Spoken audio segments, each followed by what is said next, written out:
बिस्मिल्लाहिर्रहमानिर्रहीम। आज हमारा लेक्चर नंबर 26 है LGA2 कोर्स का। आज हमने ये सीखना है कि हमने अपनी वेबसाइट कैसे सेटअप करनी है। अभी तक हम निच रिसर्च पढ़ चुके हैं, कीवर्ड रिसर्च पढ़ चुके हैं, ऑन पेज एसईओ हमारी कंप्लीट हो चुकी है, कैनवा में हमने मटेरियल डिजाइन करना सीख लिया है। यानी कि अगर कोई लोगो बनाना है, बैनर बनाना है, ये करना है अपनी वेबसाइट के लिए, आपको देखें लोगो, बैनर, फेविकॉन, आइकॉन्स, इन चीजों की जरूरत तो पड़ेगी। तो उसके लिए हमने कैनवा प्रो को कैसे इस्तेमाल करना है ये चीजें भी हम देख चुके हैं।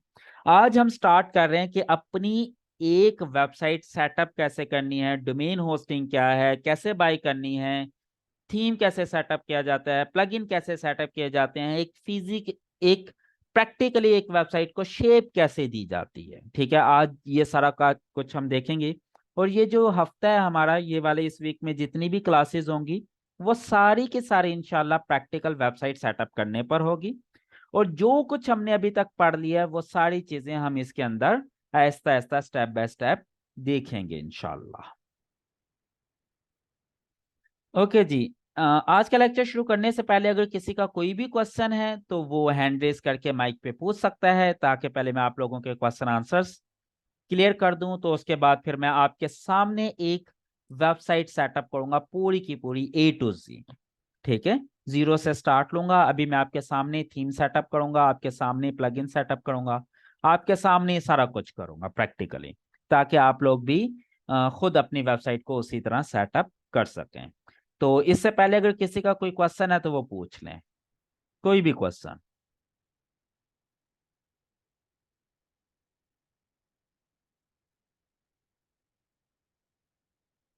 जी, किसी का कोई क्वेश्चन नहीं है? चलें जी, thank you so much.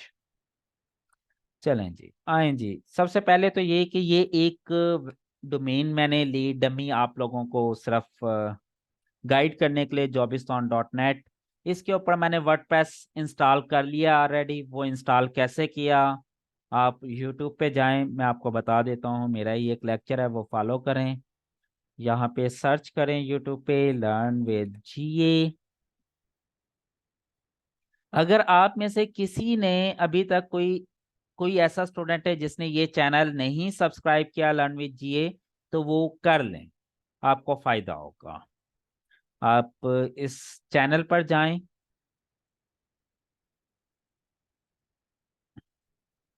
Internet थोड़ा स्लो है लेकिन कोई बात नहीं, अभी जैसे लोड होता है मैं आप लोगों को गाइड करता हूँ। इस चैनल को आप ज्वाइन भी कर लें, सब्सक्राइब भी कर लें, और अपने दोस्तों को रिकमेंड भी करें। बहुत कुछ यहाँ से आपको सीखने को मिलेगा। ये देखें, ये टॉप पर ही एक लेक्चर पड़ा हुआ है, 28 number, free website setup from A to Z, free hosting and domain setup to complete WordPress website. अच्छा, ये वाला लेक्चर आपने सबसे पहले सुनना है। इसमें ये सारी डिटेल भी दी हुई है। इसको अगर मैं ओपन कर लूं तो आपको इसकी डिस्क्रिप्शन में से ये पता चल जाएगा कि अगर होस्टिंग परचेज करनी है तो आपने इस लिंक के थ्रू परचेज करनी है। लर्न विद GA का कूपन आप डाल लीजिएगा, आपको 10% एक्स्ट्रा डिस्काउंट भी मिल जाएगा। जब होस्टिंग परचेज कर लें तो आपने फ्री वेबसाइट के लिए ये गूगल फॉर्म सबमिट करना है। इस पर क्लिक करेंगे तो गूगल फॉर्म सबमिट हो जाएगा, ठीक है आपका। और फिर यहाँ पे ये ग्रुप हमारा फेसबुक का, ये भी आप ज्वाइन कर सकते हैं, learn to earn with GA। ठीक है, अ, इस यूट्यूब चैनल को भी सब्सक्राइब कर लें और इस फेसबुक ग्रुप को भी ज्वाइन कर लें, आपको काफी फायदा होगा। अच्छा, उसके बाद सबसे पहले यहाँ इस वीडियो के अंदर आपको ये बताया गया है कि आपने होस्टिंग कैसे परचेज करनी है, वर्डप्रेस कैसे सेटअप करना है, डोमेन कैसे सेटअप करनी है, और अपनी डोमेन के ऊपर वर्डप्रेस कैसे इंस्टॉल करना है, SSL कैसे इंस्टॉल करना है। ये सारी चीजें इस लेक्चर में मैंने आपको ऑलरेडी एक्सप्लेन की हैं, तो ये वाली चीज अब मैं दोबारा नहीं करूंगा। ठीक है, तो अब आपके सामने ये देखें, ये पहले से ही एक वर्डप्रेस सेटअप हुआ हुआ है। मैं इसके डैशबोर्ड में चला जाता हूँ। ये इसका बैकएंड है वेबसाइट का, जहां से मैंने इस पूरी वेबसाइट को हैंडल करना है। और ये उसका फ्रंट एंड है जो यूजर को नजर आएगी। ठीक है, ये बैकएंड सिर्फ एडमिन को नजर आता है, यानी कि वेबसाइट ऑनर को नजर आता है। आपकी पूरी की पूरी वेबसाइट का डाटा, थीम, डिजाइन, चीजें यहाँ से कंट्रोल होती हैं, और जो यहाँ पे आप सेट करते हैं वो यहाँ पे फ्रंट एंड पे वही चीज नजर आ जाएगी आपके यूजर को। ये भी करते हैं जी कैसे, यहाँ तक मैं कैसे पहुंचा, ये पूरी इस वीडियो के अंदर एक्सप्लेन किया हुआ है लेक्चर नंबर 28 में, ये आप सुन लीजिएगा खुद से। और ये हमारा फेसबुक का ग्रुप है लर्न टू अर्न विद जीए, आप इसको ज्वाइन कर लें। सब बहुत सारे इसमें मजे मजे की चीजें आपको सीखने को मिलेंगी, क्वेश्चन आंसरिंग आप कर सकते हैं, काफी कुछ कर सकते हैं। ओके जी, चलें जी आ जाए। सबसे पहले मैं आपको थोड़ा सा वर्डप्रेस का एडमिन पैनल एक्सप्लोर करके दिखाता हूं कि ये है क्या चीज और कौन सी चीज कहाँ पे सेटअप होती है। सबसे ऊपर होता है डैशबोर्ड। डैशबोर्ड में ये एक होम पेज एक बना हुआ है, इसकी अभी हमें जरूरत नहीं है फिलहाल। उसी के नीचे होता है अपडेट्स, यानी कि अगर आपका थीम चेंज हो गया, अपडेट आ गया है, या कोई प्लगइन कोई अपडेट हो गया है, या वर्डप्रेस का नया वर्जन आ गया है, तो वो आपको यहाँ पे इंडिकेट कर देता है। जैसे ये 1 लिख के दे रहा है, इसका मतलब ये है कि मेरी वेबसाइट में कोई एक चीज ऐसी है जिसका नया वर्जन आ गया है। अब वो या तो वर्डप्रेस का नया वर्जन हो सकता है, या थीम का नया वर्जन हो सकता है, या प्लगइन का नया वर्जन हो सकता है। अपडेट्स में क्या होगा? It's mean you have a newer version, या you have a new version of something. अब वो समथिंग क्या हो सकती है? वो वर्डप्रेस भी हो सकती है कि वर्डप्रेस का नया वर्जन आ गया है, या थीम का नया वर्जन आ गया है, या किसी प्लगइन का नया वर्जन आ गया है, एटसेट्रा। अच्छा, अब मुझे ये बता सकते हैं कि ये नए वर्जन से मतलब क्या है? अब आपने ना मेरे साथ इंटरेक्टिव वे से सेशन चलेगा, मैं आपसे क्वेश्चन आंसरिंग करता जाऊंगा और आपने मुझे आंसर भी करते जाना है साथ साथ। अब मुझे ये बताएं कि नया वर्जन से क्या मतलब, व्हाट डज इट मीन कि जिसका नया वर्जन आ गया होगा। अपडेट आ गई है, जैसे आपके मोबाइल में भी आ जाती है ना अपडेट, कि भाई अब हमने ये चीजें इंप्रूव कर ली, ये चीजें नए फीचर ऐड कर लिए जी, बिल्कुल कोई नया फीचर डाल देना, किसी पुराने फीचर को इंप्रूव कर देना, ये सारी अपडेट्स में होता है। तो ये सारी की सारी चीजें आपने वक्त के साथ साथ अपडेट्स करते जाना है, ठीक है। अब वो कहाँ से अपडेट करते हैं? ये डैशबोर्ड से। अब ये देखें, हमें वो बता रहा है कि भाई करंट वर्जन आपका 6.31 है। अब एक प्लगइन है, उसकी अपडेट आई हुई है, प्लगइन की अपडेट आई हुई है। अब वो बता रहा है कि you have the latest version of WordPress, यानी कि वर्डप्रेस का जो वर्जन आपके पास इंस्टॉल है वो लेटेस्ट है, इसके बाद कोई नई अपडेट नहीं आई। समझ लग गई ये चीज? उसके बाद वो कहते हैं जी प्लगइन। प्लगइन के अंदर एक प्लगइन है एक्समेथ एंटी स्पैम स्पैम प्रोटेक्शन, ठीक है। ये एक प्लगइन है जो अपडेट हो गया, लेकिन वो हम यहां से नहीं, यहां से भी कर सकते हैं प्लगइन्स के अंदर। ये हम बाद में अभी देखते हैं, ठीक है। प्लगइन्स क्या, चले आए पहले ये देख लेते हैं इसको अपडेट कैसे करना है। ये देखें, ये यहाँ पे मुझे बता भी रहा है कि अपडेट अवेलेबल 1, यानी कि वो कह रहा है एक प्लगइन की अपडेट अवेलेबल है कि उसकी अपडेट आप कर सकते हैं। और यहाँ पे ये देखें, ये कह रहा है this is a newer version of exmeth protection available view version 5.3। अब मेरे पास कौन सा वर्जन इंस्टॉल है? 5.2, आपको नजर आ रहा है ना, लेकिन इसका नया वर्जन 5.3 आ चुका है। अब वो कहता है जी, या इसे अगर डिटेल चेक करनी है तो यहाँ क्लिक करें, डिटेल खुल जाएगी इसकी। ये देखें, वो अब बता देगा कि भाई इस 5.3 में हमने क्या चीजें चेंज की। अब ये देखें, वो बता रहा है कि ये 14 सितंबर को लॉन्च हुआ है, आज 15 सितंबर है, यानी कि कल की डेट में ये लॉन्च हुआ है। और इसमें डिस्प्ले इन्होंने इम्प्रूव किया है, आरटीएल लैंग्वेज को ऐड कर दिया है, इनिशियल डिसेबल्ड स्टेट जो सेव चेंजेस का बटन था वो रिमूव कर दिया, कुछ इश्यूज थे PHP 8.1 के साथ कंपैटिबिलिटी के, वो इन्होंने फिक्स कर दिए। ये देखें, ये सारी चीजें। अब जो मेरे पास वर्जन इंस्टॉल है वो 5.2 है, जो कि 21 जून 2023 को रिलीज हुआ था, ठीक है। मैं कुछ भी नहीं करूंगा, यहाँ पे सिंपल इंस्टॉल अपडेट नाउ पे कर दूंगा तब भी इंस्टॉल हो जाएगा, या मैं डायरेक्ट यहाँ पर क्लिक कर दूं अपडेट नाउ पे तब भी अपडेट हो जाएगा। देखिएगा वर्जन 5.2 5.3 में कन्वर्ट हो जाएगा। अभी ये क्या कर रहा है? अपडेटिंग। देखें, जैसे ही अपडेट हुआ वर्जन क्या हो गया, 5.2 से 5.3 हो गया। अब देखें डैशबोर्ड में अपडेट क्या हो गई, खत्म हो गई, इंडिकेशन उसका खत्म हो गया, यानी कि जो एक अपडेट हमने करनी थी वो हमने कर ली है। ये चीज समझ लग गई। अच्छा, उसके बाद डैशबोर्ड के बाद जो सबसे इंपॉर्टेंट चीज आती है ना, वो आती है पोस्ट। कि पोस्ट क्या होती है, वही जो आप आर्टिकल पढ़ते हैं, जो आपने आर्टिकल लिखने हैं अपनी वेबसाइट के अंदर, वो सारा इस पोस्ट के अंदर होता है। ये वाला पोर्शन हम बहुत ज्यादा इन डिटेल स्टडी करेंगे।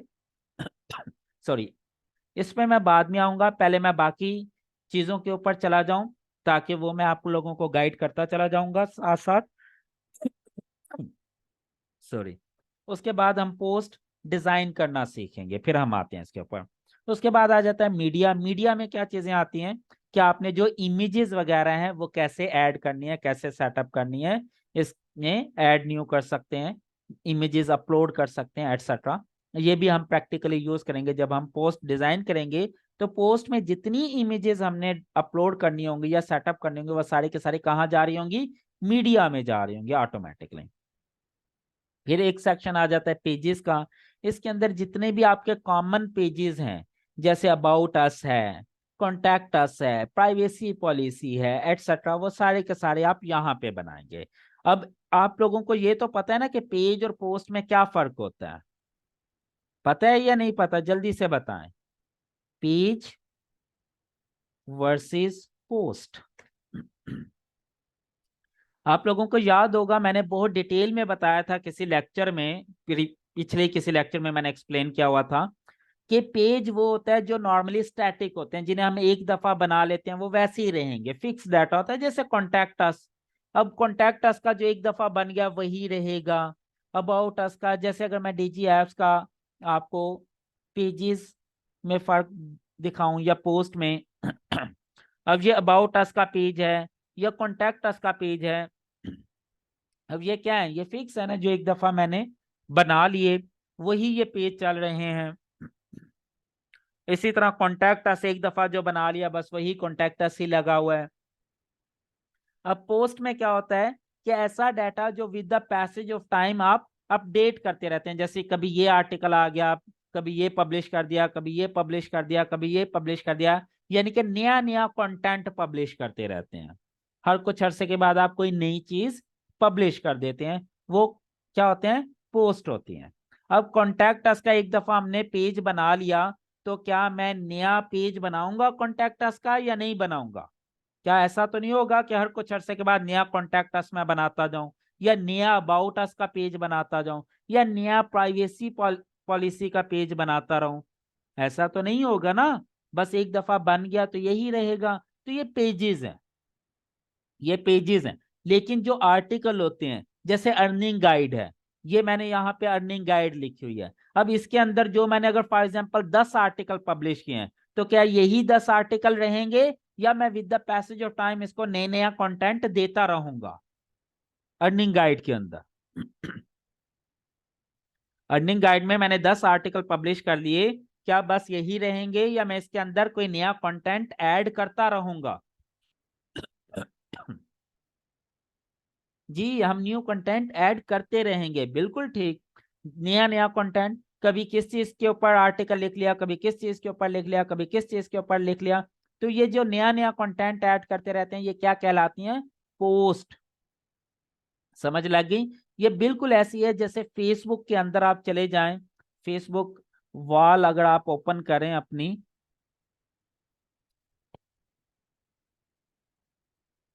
फॉर एग्जाम्पल ये मैंने अपनी प्रोफाइल ओपन कर ली। अब इस प्रोफाइल में देखें पेज और पोस्ट क्या है। अब जैसे ये देखें, ये पोस्ट की हुई है लोगों ने, यानी कि ये चेंज होती रहती है ना, जब मैं चाहूं एक नई पोस्ट कर सकता हूं। अब ये क्या कहलाता है, ये पोस्ट होता है। ये यहाँ पे जो ये देखें, ये हेडिंग भी उन्होंने ये दी हुई है, क्या दी हुई है, क्रिएट पोस्ट। यानी कि मैं जब चाहूं एक नई पोस्ट क्रिएट कर सकता हूं। कभी मैं कुछ भी लिख सकता हूं यहाँ पे, कोई पिक्चर लगा सकता हूँ, कोई कंटेंट डाल सकता हूँ, कोई रिटर्न टेक्स्ट हो सकता है, कोई वीडियो हो सकती है, कोई यूआरएल हो सकता है, कुछ भी हो सकता है। ये क्या है, पोस्ट है। और पोस्ट आप देख सकते हैं ये चेंज होती रहती हैं with the passage of time, update होती रहती हैं। इसी के अगेंस्ट यहाँ पे कुछ पेजेस हैं, जैसे ये देखें अबाउट, ये अबाउट का पेज बना हुआ है। इसके अंदर जब एक दफा मैंने डाटा लिख लिया, अब वही रहेगा हमेशा डाटा, ठीक है। जैसे इसी तरह वर्क एंड एजुकेशन का ये पेज है एक, ठीक है, यहाँ पे मैंने जो डाटा लिख दिया वही रहेगा। समझ लग रही है ये चीज? तो ये क्या होते हैं, ये पेजेस होते हैं जो फिक्स कंटेंट होता है। और ये जो होती हैं यहाँ पे जिसमें आप डाटा चेंज करते रहते हैं, अपडेट करते रहते हैं, ये पोस्ट होती हैं। बिल्कुल इसी तरह वेबसाइट के अंदर भी जो फिक्स कंटेंट होता है, about us, contact us, privacy policy, terms and conditions, ये क्या होते हैं? फिक्स कंटेंट होता है, ये पेजेस हैं। और जहां पे हम content with the passage of time upload करते रहते हैं, वो क्या होती हैं? पोस्ट होती हैं। समझ लगी ये चीज? तो वर्डप्रेस ने भी इन दोनों का सेक्शन अलग अलग बनाया है, पोस्ट का और पेज का। यानी कि वो कहता है अगर आपने पेजेस कोई बनाने हैं तो वो यहां पे बनाएंगे, इनमें ऐड न्यू करके। अगर पोस्ट क्रिएट करनी है तो आप ऐड न्यू करके पोस्ट में बनाएंगे। समझ लग गई? तो ये आपको बेसिक सा डिफरेंस पता चल गया होगा। अब जल्दी से मुझे एक क्वेश्चन का आंसर करें। एक एग्जांपल दे रहा हूं, मेरी वेबसाइट है एसईओ से रिलेटेड। एसईओ से रिलेटेड मैंने 10 कीवर्ड निकाल लिए। फॉर एग्जांपल, एक कीवर्ड मेरा ये था एसईओ से रिलेटेड कि how to write SEO friendly meta data. For example, I want to publish a content on a topic that is how to write SEO friendly meta title. How to write SEO friendly meta title. For example, अब ये जो है, ये post बनाऊंगा या page बनाऊंगा मैं इसका? ये बताएं। ये पिछले दिनों किसी ने मुझसे सवाल पूछा कि सर जो आर्टिकल हम लिखेंगे वो पोस्ट में जाके पब्लिश करना है या पेज में? तो ये आपको पता होना चाहिए कि जो इस तरह का कंटेंट है ये डायनेमिक कंटेंट है और ये पोस्ट में लिखा जाएगा। This is basically a post, ये पेज नहीं है, दिस इज अ पोस्ट। ठीक है? तो ये मैं यहां पे जाके पोस्ट में जाके लिखूंगा, ये आर्टिकल बनेगा एक। ठीक है? अब अगर मुझे एक कंटेंट लिखना है, for example, I want to write I want to write it, for example, write privacy policy for my website. अब ये बताएं कि ये पोस्ट होगी या पेज होगा? ये पेज होगा, एग्जैक्टली। ठीक है? अगर मैं अपनी वेबसाइट की प्राइवेसी पॉलिसी लिखना चाहता हूं तो वो पेज होगा। अब ऐसा तो नहीं होगा कि प्राइवेसी पॉलिसी के मैं नए नए पेजेस बनाता जाऊंगा, तो वो पोस्ट नहीं हो सकती। ठीक हो गया? ये चीज अब आपको डिफरेंस समझ लग गया है। अब आई होप आप लोगों को इशू नहीं होना चाहिए इसके बारे में। पोस्ट, मीडिया, पेजेस, इनका कंसेप्ट समझ लग गया। उसके बाद फिर एक सेक्शन आता है कमेंट्स का। जो हमारी पोस्ट होती है ना, उसके नीचे जो लोग कमेंट करते हैं वो सारे हमें यहाँ पर नजर आ रहे होते हैं। हम जिसका चाहें कमेंट डिलीट भी कर सकते हैं ट्रैश पर क्लिक करके, उसे स्पैम में भी डाल सकते हैं, उसको एडिट भी कर सकते हैं और उसको रिप्लाई भी कर सकते हैं। बिल्कुल उसी तरह जैसे आप फेसबुक पे कोई पोस्ट करते हैं तो आपके जो व्यूअर्स हैं या यूजर हैं या फ्रेंड्स हैं वो आपकी पोस्ट पर आकर कमेंट कर सकते हैं ना। समझ लग गई?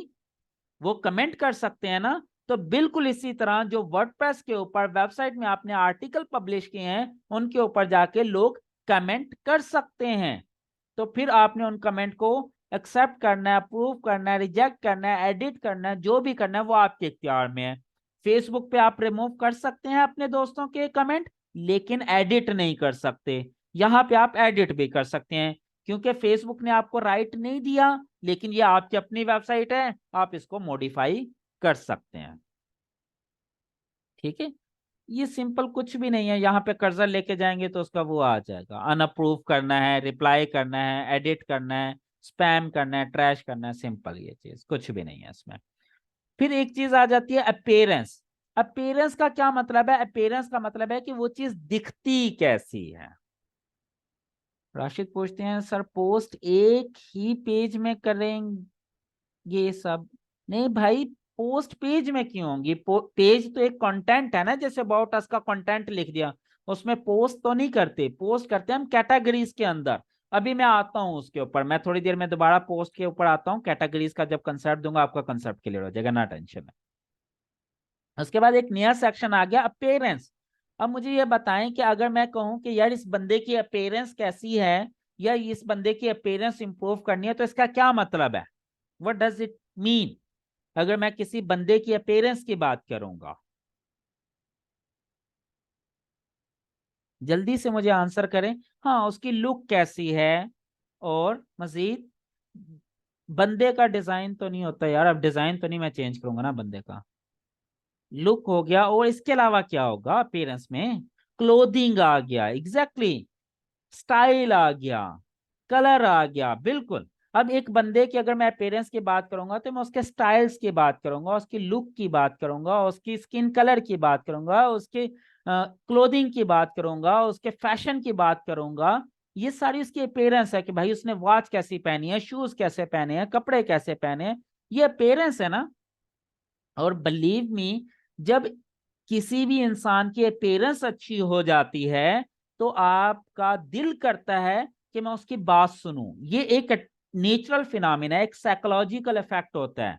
जो बंदे दिखने में आपको अपीयरेंस वाइज अच्छे नहीं होते ना, तो आप उसकी बात नहीं सुनने को तैयार होते। लेकिन आल्दो ये एक फर्स्ट इंप्रेशन है, एक्चुअल इंप्रेशन तो तब सामने आता है जब आप उसकी बात सुनना शुरू कर देते हैं। समटाइम अपीयरेंस बहुत अच्छी होती है, आपने 2 मिनट बात की तो आप हाथ जोड़ लेते हैं कि जी मैं इस बंदे के साथ बात नहीं कर सकता, क्योंकि उसे तमीज नहीं होती।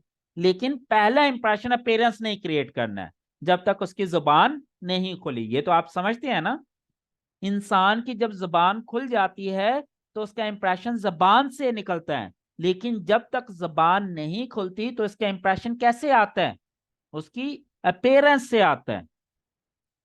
मेरी बात समझ लग रही है ना आपको?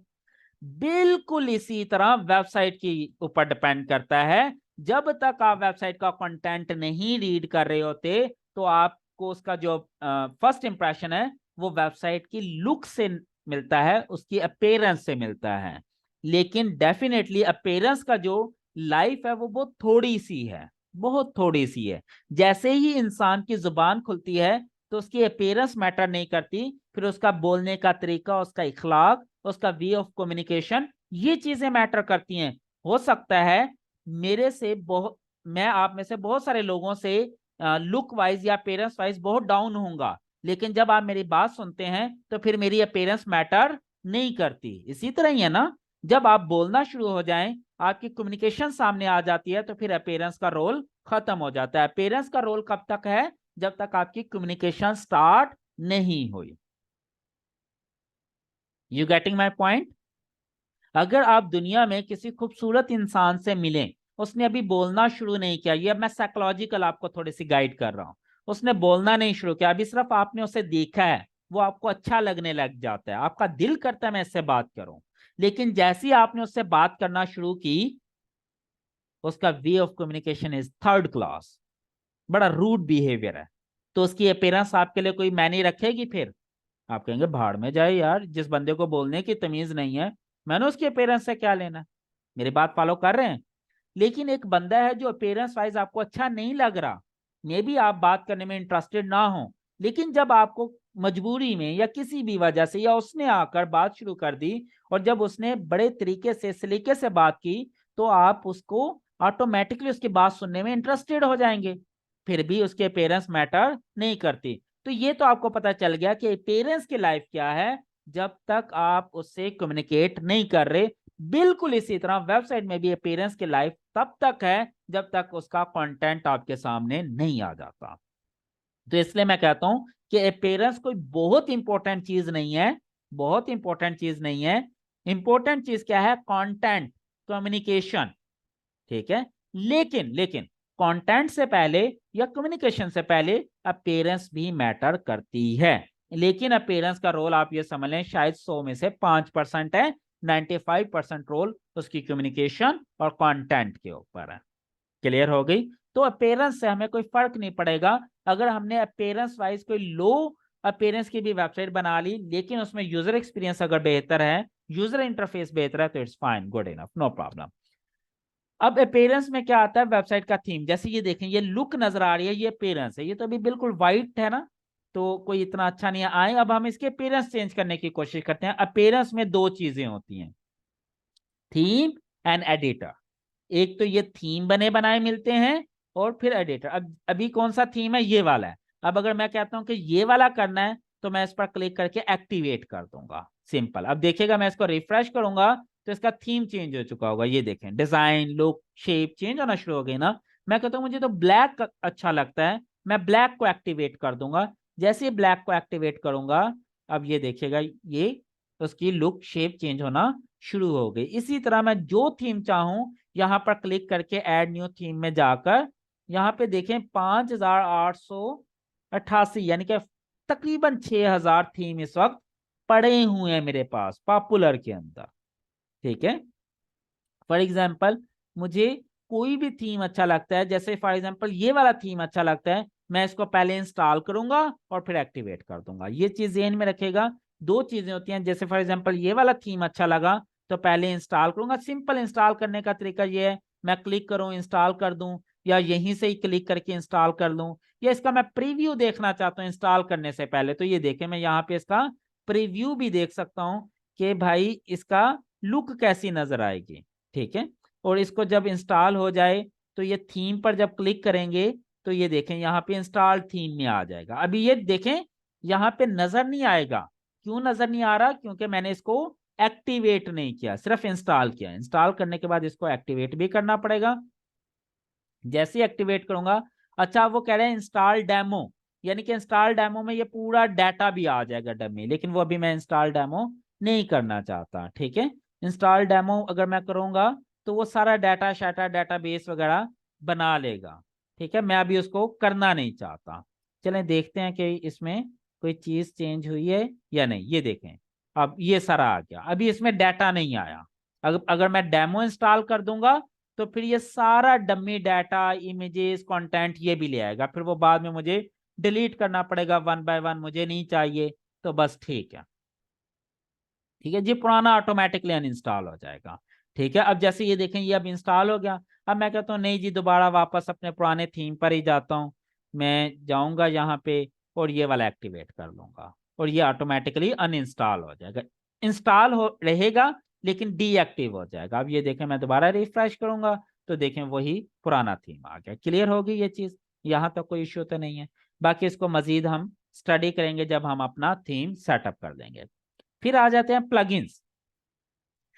प्लगइन्स ये होते हैं कि कुछ काम आपका थीम ने लुक ने अपीयरेंस ने कर दिया, अब उसके अंदर आप कोई फंक्शनैलिटी करना चाहते हैं, कोई फंक्शंस डालना चाहते हैं, कोई नए फीचर्स डालना चाहते हैं, तो उसके लिए फिर आप प्लगइन्स इंस्टॉल कर लेते हैं। जैसे फॉर एग्जांपल कोई कॉन्टैक्ट अस का प्लगइन करना है, कोई ईमेल का प्लगइन करना है, कोई एसईओ का प्लगइन करना है, किसी फॉर्म का प्लगइन करना है, कुछ भी करना, कोई फीचर कोई फंक्शनैलिटी ऐड करनी है अपनी वेबसाइट में। जैसे फॉर एग्जांपल आप कहें कि जी जब भी कोई यूजर मेरा आए वो सब्सक्राइब कर ले, अपना ईमेल डाल दे ताकि उसको न्यूज लेटर मैं बाद में सेंड कर सकूं, या कुछ भी इस तरह की चीज, तो वह सारी की सारी फंक्शनैलिटी कैसे ऐड होगी, प्लगइन्स के थ्रू होगी। अब कौन से प्लगइन आपने इंस्टॉल करने और कौन से प्लगइन नहीं इंस्टॉल करने, या जिनकी आपको जरूरत नहीं है, ये भी हम थोड़ी देर के बाद देखेंगे। क्लियर हो गया, अभी तो मैं आपको जनरल सी चीजें बस गाइड कर रहा हूं। जैसे फॉर एग्जांपल आपने कल को गूगल एडसन्स के साथ काम करना है, तो आप चाहेंगे कि एडसन्स का प्लगइन लग जाए जो खुद ही एड प्लेसिंग वगैरह, तो वो भी आप कर सकते हैं। तो बहुत कुछ है, बहुत कुछ है। अभी मैं आपको बकायदा प्लगइन इंस्टॉल करके सेटअप करके दिखाऊंगा और आपको बताऊंगा कि इस प्लगइन का क्या पर्पज है, कौन सा प्लगइन क्यों इंस्टॉल किया जाता है, उसकी रीजन क्या है। ये सारी चीजें हम स्टेप बाय स्टेप डिस्कस करेंगे। अभी तो सिर्फ हम इंट्रो देख रहे हैं वर्डप्रेस के एडमिन पैनल का। उसके बाद फिर एक सेक्शन आ जाता है यूजर्स का, कि भाई अगर आप यहाँ पे यूजर्स क्रिएट करना चाहें, कोई अपना न्यू राइटर ऐड करना चाहते हैं, फॉर एग्जांपल आपने कहा कि जी मैंने एक वेबसाइट बनाई, अब मेरा राइटर अलग है लेकिन मैं उसे एडमिन पैनल की एक्सेस नहीं देना चाहता, तो आप यहाँ पे एक यूजर बना सकते हैं। फॉर एग्जांपल जैसे मैं चाहता हूं कि आप मेरी वेबसाइट की चीजें ना चेंज कर सकें, लेकिन मैं जस्ट आपको एज ए राइटर एक्सेस देना चाहता हूं क्योंकि आप मेरे राइटर हैं। आप कोई नया प्लगइन ना सेटअप कर सकें या कुछ भी, तो मैं यहाँ पे फॉर एग्जांपल यूजर नेम लिख दूंगा, कुछ भी। फॉर एग्जांपल मैं कह देता हूँ जी अब्बास यूजर नेम है, ईमेल फॉर एग्जांपल मैंने ये डाल दी। अब न्यू यूजर क्रिएट करके देखते हैं। फर्स्ट नेम गुलाम, सेकंड नेम अब्बास, वेबसाइट नहीं है जी, छोड़ दें फिलहाल। इसका कोई भी पासवर्ड रख लें, जो भी आप रखना चाहते हैं। मैं अपनी आसानी के लिए सिर्फ 1 2 3 4 5 6 रख लेता हूँ अभी। वो कहते हैं जी वीक पासवर्ड है, कोई बात नहीं, मैं इसको कह देता हूँ admin@112। चलें जी, ठीक है, कुछ बेहतर हो गया। ठीक है, confirm use of weak password जी, यूज कर सकते हैं। यानी कि वो ये कह रहा है कि वीक पासवर्ड आप रख सकते हैं, यानी मैंने कहा जी रख सकते हैं, कोई मसला नहीं है। फिर वो कहता है send the user new user an email, कि भाई उसे ईमेल करके पता चल जाए, इस पे ईमेल चली जाए कि भाई आप किसी वेबसाइट में न्यू यूजर बन चुके हैं। अब इसका रोल क्या है, अब ये इंपॉर्टेंट चीज है। अब इसका रोल इंपॉर्टेंट चीज है कि अब आपने ये बताना है कि भाई ये बंदा क्या क्या कर सकता है। क्या ये एज ए सब्सक्राइबर काम करेगा, एज ए कंट्रीब्यूटर काम करेगा, एज एन एडिटर काम करेगा, एज एन एडमिनिस्ट्रेटर काम करेगा, या एज एन ऑथर काम करेगा। फॉर एग्जांपल मैं उसे सिर्फ ऑथर के राइट्स देना चाहता हूँ, ऑथर के ऐड करके ऐड न्यू यूजर कर दूंगा। जैसे मैंने न्यू यूजर से ऐड किया, अब मुझे एक ईमेल भी आ चुकी होगी मेरे इस ईमेल पे। अब देखते हैं जी, अब ये देखें, अब ये एक ईमेल आ गई है वर्डप्रेस। अब वो कहता है कि भाई आपकी लॉगिन डिटेल ये आपका यूजर नेम है, और to set your password visit the following address. वो कहता है अगर आपने अपना पासवर्ड रखना है तो आप यहाँ पर जाके पासवर्ड चेंज कर लें, और यहाँ पर आप क्लिक करके लॉग इन कर सकते हैं जी। चलें जी, अब वो कहता है पासवर्ड चेंज करना है, मैं वही रख लेता हूँ admin@112 फिलहाल, सेव पासवर्ड। ठीक है, अब वो कहते हैं जी लॉगिन कर लें। जैसे ही WP लॉगिन पे गया, मैंने यूजर नेम क्या रखा था, जी अब्बास, और इसका पासवर्ड रखा था admin@112। मैं कहता हूँ रिमेंबर। अब देखिएगा जब मैं लॉगिन करूंगा तो इसके अंदर बहुत कम फीचर्स होंगे, ये देखें। अब इसमें अपेयरेंस वाला फीचर नजर आ रहा है आपको? नहीं नजर आ रहा ना? सेटिंग वाला फीचर नजर आ रहा है? प्लगइन वाला फीचर नजर आ रहा है? जल्दी से बताएं। नहीं नजर आ रहा ना? इसका मतलब ये है कि अब मैंने इसको ऑथर राइट दिए, इसको सिर्फ वो फीचर नजर आएंगे जो एज ए राइटर उसको जरूरत है, बस। वो मेरा थीम नहीं चेंज कर सकता, मेरे थीम की सेटिंग नहीं कर सकता, मेरे प्लगइन नहीं सेटअप कर सकता, मेरे प्लगइन्स को नहीं छेड़ सकता, मेरी वेबसाइट की सेटिंग नहीं छेड़ सकता, न्यू यूजर्स नहीं बना सकता। यूजर्स का उसके पास एक्सेस राइट खत्म हो गया, समझ लग गया? लेकिन जबकि एडमिन पैनल में देखें उसके पास यूजर की भी एक्सेस थी, सेटिंग की एक्सेस भी थी, अपेयरेंस की एक्सेस भी थी, पेजेस की एक्सेस भी थी, बहुत सारे एक्सेस थे। यहाँ पे वो सारी एक्सेस उसकी खत्म होगी। यहाँ पे क्या मिली, पोस्ट की, क्योंकि एज ए राइटर यूज करना है। मीडिया, अब मुझे बताएं एज ए राइटर उसको पोस्ट की जरूरत है या नहीं? एज ए राइटर जिस बंदे को आप ऐड कर रहे हो राइटर, उसे पोस्ट की जरूरत है या नहीं? बिल्कुल है जी, उसने पोस्ट लिखनी है ना। फिर उसके बाद मीडिया की उसे क्या जरूरत है भाई? उसने तो जब लिखनी पोस्ट है तो मीडिया की क्यों मिली? वाई मीडिया की एक्सेस क्यों दे दी गई इसे? यस, क्योंकि पोस्ट के अंदर इमेजेस भी तो होंगी ना, तो उसने फिर अपनी इमेजेस भी हैंडल करनी है। फिर कमेंट की एक्सेस क्यों मिल गई? ताकि भाई उसने जो पोस्ट की हैं, उस पोस्ट पे जो कमेंट आ रहे हैं वो उनको रिप्लाई कर सके। उनको अगर कोई एडिट करना है, कोई डिलीट करना है, कोई स्पैम करना है, कंट्रोल को कमेंट सॉरी कमेंट्स को कंट्रोल करना है, एग्जैक्टली। फिर प्रोफाइल, कि भाई जो उसकी प्रोफाइल है, अगर उसने अपनी प्रोफाइल में कोई चीजें चेंज करनी है पर्सनल प्रोफाइल में, तो वो कर सकता है। फिर उसके अलावा टूल्स, अगर मैं उसे एज एन ऑथर कोई टूल प्रोवाइड कर देता हूं तो वो यहाँ पे नजर आएगा, अभी कोई टूल उसको नहीं दिया गया। समझ लगी ये चीज? तो ये चीज भी आपको पता चल गई। ओके जी। अब यानी कि अगर मैंने किसी राइटर को हायर करना है या किसी राइटर से कोई काम करवाना है, तो मैं उसे अपने एडमिन पैनल की एक्सेस नहीं दूंगा, मैं उसे एज ए यूजर नया अकाउंट बनाकर दे दूंगा। अच्छा, फिर इसका एक और फायदा है कि अगर मैंने 3 राइटर बनाए, 3 लोगों को ऐड किया, तो वो तीनों सिर्फ अपने अपने आर्टिकल को छेड़ सकते हैं। अगर मैंने यूजर 1 ने आर्टिकल लिखा, तो यूजर 2 यूजर 1 का आर्टिकल नहीं छेड़ सकता, उसका कंट्रोल उसके पास नहीं होगा। इसके पास जो भी कंट्रोल होगा इस यूजर के पास वो सिर्फ अपने आर्टिकल का होगा। क्लियर हुई ये चीज जी? वो अपनी पोस्ट को डिलीट भी कर सकता है, ऐड भी कर सकता है, सब कुछ कर सकता है, लेकिन दूसरे यूजर्स की पोस्ट को नहीं छेड़ सकता। ठीक है, यहां तक समझ लग गई? चलें जी, यूजर को फिलहाल हम लॉग आउट कर देते हैं ताकि आपको चीजें मजीद बेहतर तरीके से यहां से समझा सकूं।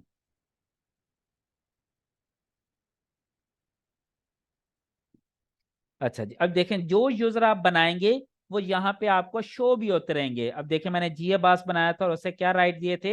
एज एन ऑथर राइट दिए थे। अगर कल को आपने इसके राइट चेंज करना है या कुछ भी करना है तो आप यहाँ एडिट में जाकर इसके लिए चीजें भी सेट कर सकते हैं, जो भी आप करना चाहें। ठीक है, आप जो भी चीजें सेटिंग वेटिंग करना चाहें सब कुछ यहाँ पे कर सकते हैं। समझ लग गई ये चीज? अच्छा, उसके बाद हम आ जाते हैं टूल्स में। अच्छा जी, सब्सक्राइब का क्या वर्क होगा? देखें, अब आप हर चीज ना पूछें, आप जाएं एक्सपेरिमेंट करें। जैसे मैंने आपको एक यूजर बना के दिखाया, आप हर तरह का यूजर बनाएं और उसको देखें क्या क्या रोल्स मिलते हैं। ऑथर को क्या रोल मिलेंगे, सब्सक्राइबर को क्या रोल मिलेगा, आप एडमिनिस्ट्रेटर को क्या रोल मिलेगा, एडिटर को क्या रोल मिलेगा, उसमें क्या क्या चीजें चेंज है। आप जाएं और उसको अंडरस्टैंड करें, सीखें, समझें। आपको बहुत सारी चीजों का पता चल जाएगा कि इसमें रोल लेवल पर क्या डिफरेंस है। ठीक है, अब यहाँ पर उसने इसकी डिटेल नहीं दी हुई, नहीं। अच्छा चलें, ये बहरहाल आप देख सकते हैं। फिर उसके बाद आ जाता है टूल्स, कि अगर कोई टूल वगैरह इसमें कोई सेटअप हुए हुए हैं, कोई भी, जैसे कि कोई इंपोर्ट करना है डाटा, एक्सपोर्ट करना है, साइट की हेल्प वगैरह का मैंने चेक करना है, पर्सनल डाटा की एक्सपोर्ट वगैरह, ये देखें, ये हमें सिक्योरिटी के पॉइंट ऑफ व्यू से ये सारी चीजें हमें यहाँ पे ये समझ लें कि आपका एक ऑडिट हो जाता है यहाँ पे। ठीक है, फिर इसी तरह इंपोर्ट की आप देख लें कि कोई चीज़ इंपोर्ट करनी है, कि ब्लॉगर से कोई चीज़ इंपोर्ट करनी है, कोई कैटेगरी टैग इंपोर्ट करने हैं, कोई लाइव जर्नल से डाटा इंपोर्ट करना है, आरएसएस इंपोर्ट करने हैं, कोई वर्डप्रेस से कोई डाटा आपने इंपोर्ट करना है वो कर सकते हैं। इसी तरह अगर कोई डाटा एक्सपोर्ट करना है, कोई पोस्ट एक्सपोर्ट करनी है, पेजेस, मीडिया, यहाँ से आप एक्सपोर्ट करके डाउनलोड कर सकते हैं, सारा डाटा बड़ी इजीली हो जाता है। इसी तरह कोई पर्सनल डाटा से रिलेटेड कोई चीज़ें हैं, ये सारी की सारी चीजें टूल्स के अंदर अवेलेबल है। नहीं अरूज, कुछ भी नहीं होगा, बेफिक्र रहें। अच्छा, मैं आपको यही मशवरा दूंगा कि आप पहले ना 2 3 दिन 4 दिन वेबसाइट ना यूज करें। आई मीन के जो वेबसाइट पे एक्चुअल काम करना है ना वो ना करें 2 3 दिन 4 दिन 5 दिन। आप 2 4 दिन पहले तजर्बे करें, सीख लें। अगर कोई चीज खराब हो गई, कोई वर्स्ट सिनेरियो भी हो गया, तो मैं आप लोगों के लिए अवेलेबल हूं, मैं उसे फिक्स कर दूंगा, ना टेंशन लें। तजर्बे करें, पंगे लें, सीखें चीजों को। सीखना ज्यादा जरूरी है, क्योंकि देखें अगर सारा काम मेरे लिए तो बहुत आसान है, मैं तो बड़ा जल्दी से क्विकली आपको ये काम करके दे सकता हूं, तो फिर आपकी लर्निंग नहीं होगी। ठीक है, इवन अगर मुझे दोबारा थीम भी सेटअप करके देना पड़ा, मैं दोबारा थीम सेटअप कर दूंगा आपको, ना टेंशन लें। लेकिन एक दफा आप इसके साथ खेल लें, प्ले विद इट। ठीक है, जब आप इसके साथ खेलेंगे, सीखेंगे, तो ही आपको फायदा होगा, लर्निंग होगी, ग्रोथ होगी। और जब आपकी एक्चुअल वेबसाइट होगी, एक्चुअल डाटा होगा, तो उसके साथ आप नहीं खेल सकते। ठीक है, फिर आपको डर होगा कि ये आपको एक्चुअल डाटा खराब ना हो जाए। तो अभी तो एक्चुअल डाटा नहीं है, अभी तो एम्प्टी वेबसाइट है, अभी आप खेलें इसके साथ जो भी खेलना, नो प्रॉब्लम। फिर उसके बाद सेटिंग। अब ये सेटिंग बड़ी इंपॉर्टेंट है, ये कुछ चीजें आप सीख लें, समझ लें। ये आपने लाजमी आपको पता होनी चाहिए कि जो आपकी वेबसाइट है उसमें सेटिंग क्या करनी है। अब देखें, सबसे पहले आता है साइट टाइटल, कि भाई आपने साइट का टाइटल क्या रखना है, यानी कि अगर मेटा सेटिंग नहीं है तो क्या टाइटल सेट होना चाहिए। जैसे मेरी वेबसाइट क्या है, जॉबिस्तान। ठीक है, तो मैं इसको टाइटल दे देता हूँ, जॉबिस्तान LGA डेमो साइट। ठीक है, जो भी मैं यहाँ टाइटल दूंगा वो देखेगा यहाँ टैब पर शो होगा। ठीक है, अब अगर मैं इसको सेव करता हूं और इसको रिफ्रेश करता हूं तो देखेगा वर्डप्रेस की बजाय यहाँ पे डाटा चेंज हो जाएगा। देखिए आपको नजर आ गया। अब क्या लिखा नजर आ गया, जॉबिस्तान एलजीए डेमो साइट। क्यों? क्योंकि मैंने साइट टाइटल में यहाँ दिया। टैग लाइन अगर कोई आपकी है दे दें, नहीं तो एम्प्टी छोड़ दें। यहाँ पे फिर आपने वर्डप्रेस का यूआरएल देना है। यहाँ पे मेक श्योर करना है कि आपका यूआरएल HTTPS के साथ होना चाहिए, HTTPS के साथ होना चाहिए। This is very very important. ठीक है, अगर नहीं देंगे तो रीडायरेक्ट करेंगे, वो ज्यादा प्रॉब्लम होगा। साइट एड्रेस भी आ गया। फिर यहाँ पे एडमिनिस्ट्रेटर का जो भी ईमेल है, जैसे मेरे डेवलपर ने सेट किया हुआ है, उन्होंने अपना ईमेल रखा हुआ है। फिर मेंबरशिप, फिलहाल रजिस्ट्रेशन वाला सिस्टम नहीं है। न्यू यूजर डिफॉल्ट रोल, क्या आपका डिफॉल्ट रोल क्या हो? हमने सब्सक्राइबर रखा हुआ था। अगर आप आथर ज्यादा बनाते हैं तो ये कर दे, वरना इससे फर्क नहीं पड़ता, वो वहां भी आप जाके चीजें सेट कर सकते हैं। अब यहाँ पे साइट लैंग्वेज कौन सी है, अगर आपकी इंग्लिश की है तो आप इंग्लिश चूज करें, ये डिफॉल्ट रहने दे। Time zone, this is very very important. If you are working for the Pakistani client तो आप उसका टाइम जोन सेट करें। What is the time zone of Pakistan? Pakistan का टाइम जोन क्या है, कोई मुझे बता सकता है? यूटीसी के accordingly +5, exactly, UTC +5 is according to Pakistan. This is UTC +5। अब देखिएगा यहाँ पे पाकिस्तानी टाइम शो हो जाएगा। फिर उसके बाद अब देखें यहाँ पे 4:49 PM शो हो रहा है ना। जैसे ही मैं सेव करूंगा यहाँ पे देखिएगा लोकल टाइम शो होना शुरू हो जाएगा। अब देखें क्या हो गया, 9:51। तो इस वक्त 9:51 ही हुआ है ना, तो ये आपका पाकिस्तानी टाइम सेट हो गया। अब ये डेट फॉर्मेट है। यहाँ पे प्रीव्यू भी आपको आ रहा होता है कि अगर डेट फॉर्मेट ये सेट करेंगे तो इस तरह का फॉर्मेट आएगा। अगर आप ये सेट करना है, ये सेट करना है, ये सेट करना है। अच्छा, ये तो मैं कभी भी रिकमेंड नहीं करता। मैं कहता हूं कि जिसमें ये वाली चीज भी आए। अब मैं क्या करता हूं, मैं कस्टम सेटिंग करता हूं। फॉर एग्जाम्पल मैं कहता हूं सबसे पहले मैंने दिन लिखना है, डे। डे में डे बनाता हूं, फॉर एग्जाम्पल वो जे से होता है। देखें आज जैसे 15 है ना, 15 सितंबर, तो जे मैंने डाल दिया। और अगर मैंने स्पेस देनी है, डैश डालना है, जो भी डालना है, कोमा डालना है, वो इस तरह मैं स्पेस देता हूँ। स्पेस देने के बाद सितंबर, फॉर एग्जांपल एफ से पूरा महीना। अब मैं पूरा मंथ नहीं शो करना चाहता, मैं चाहता हूँ सिर्फ फर्स्ट 3 लेटर्स आ जाएं। फॉर एग्जांपल अब फर्स्ट 3 लेटर कैसे आएंगे, वो एम से आते हैं, कैपिटल एम से। ठीक है, ये फर्स्ट 3 लेटर आ गए। अब मैं ईयर शो करना चाहता हूं, अगर 2023, मैं कहता हूं 2023 नहीं, सिर्फ 23 शो कर दूं, तो मैं स्मॉल वाई लिख दूंगा, 15 Sep 23। या मैं कहता हूं चलें जी पूरा लिख देता हूं। अब मुझे ये डेट स्टाइल पसंद है, this is my personal opinion. लेकिन अगर आप चाहें तो ये वाला भी रख सकते हैं। ये मैं इसलिए नहीं रखता क्योंकि इसमें सितंबर बहुत बड़ा लगता है। लेकिन अगर आप स्टाइल ये रखना चाहें तो आप उसके अकॉर्डिंगली सेट कर सकते हैं। जैसे फॉर एग्जांपल सितंबर के पहले 3 हिस्से लिखने हैं कैपिटल एम, उसके बाद आपने लिखना है डे, कोमा, ईयर। ये लें जी, आपको ये स्टाइल पसंद है ये कर लें। मुझे बेसिकली ये वाला स्टाइल पसंद है, JM, ईयर। ठीक है, तो मैं हमेशा इसको कस्टम सेटिंग करके ये कर लेता हूँ। ठीक है, अब ये कहाँ पे शो होता है, ये जब आपका आर्टिकल पब्लिश होगा ना, उसके साथ डेट भी शो होगी, तो वो इस फॉर्मेट में शो होगी।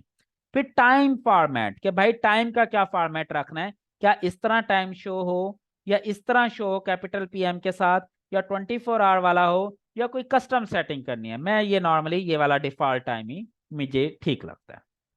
हमारा वीक मंडे से स्टार्ट होता है। ये लीजिए हमने अपनी वेबसाइट की जनरल सेटिंग सारी कर ले। It will not take even a minute. आप विद इन अ मिनट, यानी कि 1 मिनट से भी कम टाइम में अपनी जनरल पेज की सेटिंग कर लेंगे। मुझे क्या करना है, सिर्फ साइट टाइटल देना है। मुझे ये मेक श्योर करना है कि जो मेरा यूआरएल यहाँ पे आ रहा है वो HTTPS के साथ है या नहीं। यहाँ पे मेरा ईमेल होगा। यहाँ पे मुझे अपना टाइम जोन सेट करना है। यहाँ पे डेट फॉर्मेट सेट करनी है और सेव कर देना है। That's it, chapter close. बड़ी आसान है ना। उसके बाद देखें, एक वेबसाइट में मुख्तलिफ तरह की सेटिंग्स होती हैं। ये तो सेटिंग थी जनरल सेटिंग। फिर उसके बाद एक सेटिंग है राइटिंग की, कि भाई कि अगर मुझे एज ए राइटिंग की सेटिंग करनी हो, राइट सेटिंग, तो वो कैसे होती है। उसके अंदर क्या होता है कि डिफॉल्ट पोस्ट कैटेगरी क्या है, अनकैटेगराइज्ड।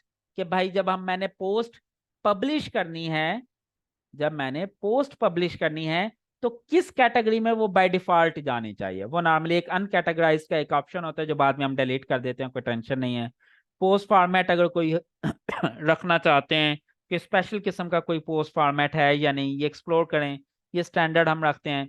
फिर मेल सर्वर सेटअप करेंगे, वो अभी हम देखेंगे मेल सर्वर कैसे सेटअप करना है, लॉगिन नेम कैसे सेटअप करना है, पासवर्ड वगैरह सेटअप करना है। ये जब हम ईमेल सेटअप करना सीखेंगे तो उसके अंदर ये सारी सेटिंग करके आपने सेव कर देना।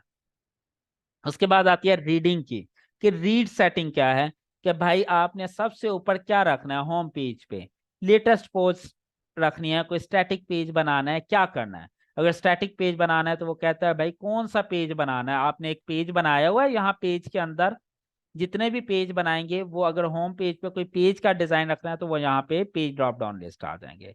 और अगर कोई लेटेस्ट पोस्ट रखनी है तो आप लेटेस्ट पोस्ट रख लें। हमारे थीम के अंदर हमने पूरे का पूरा होम पेज अलग से डिजाइन किया हुआ है।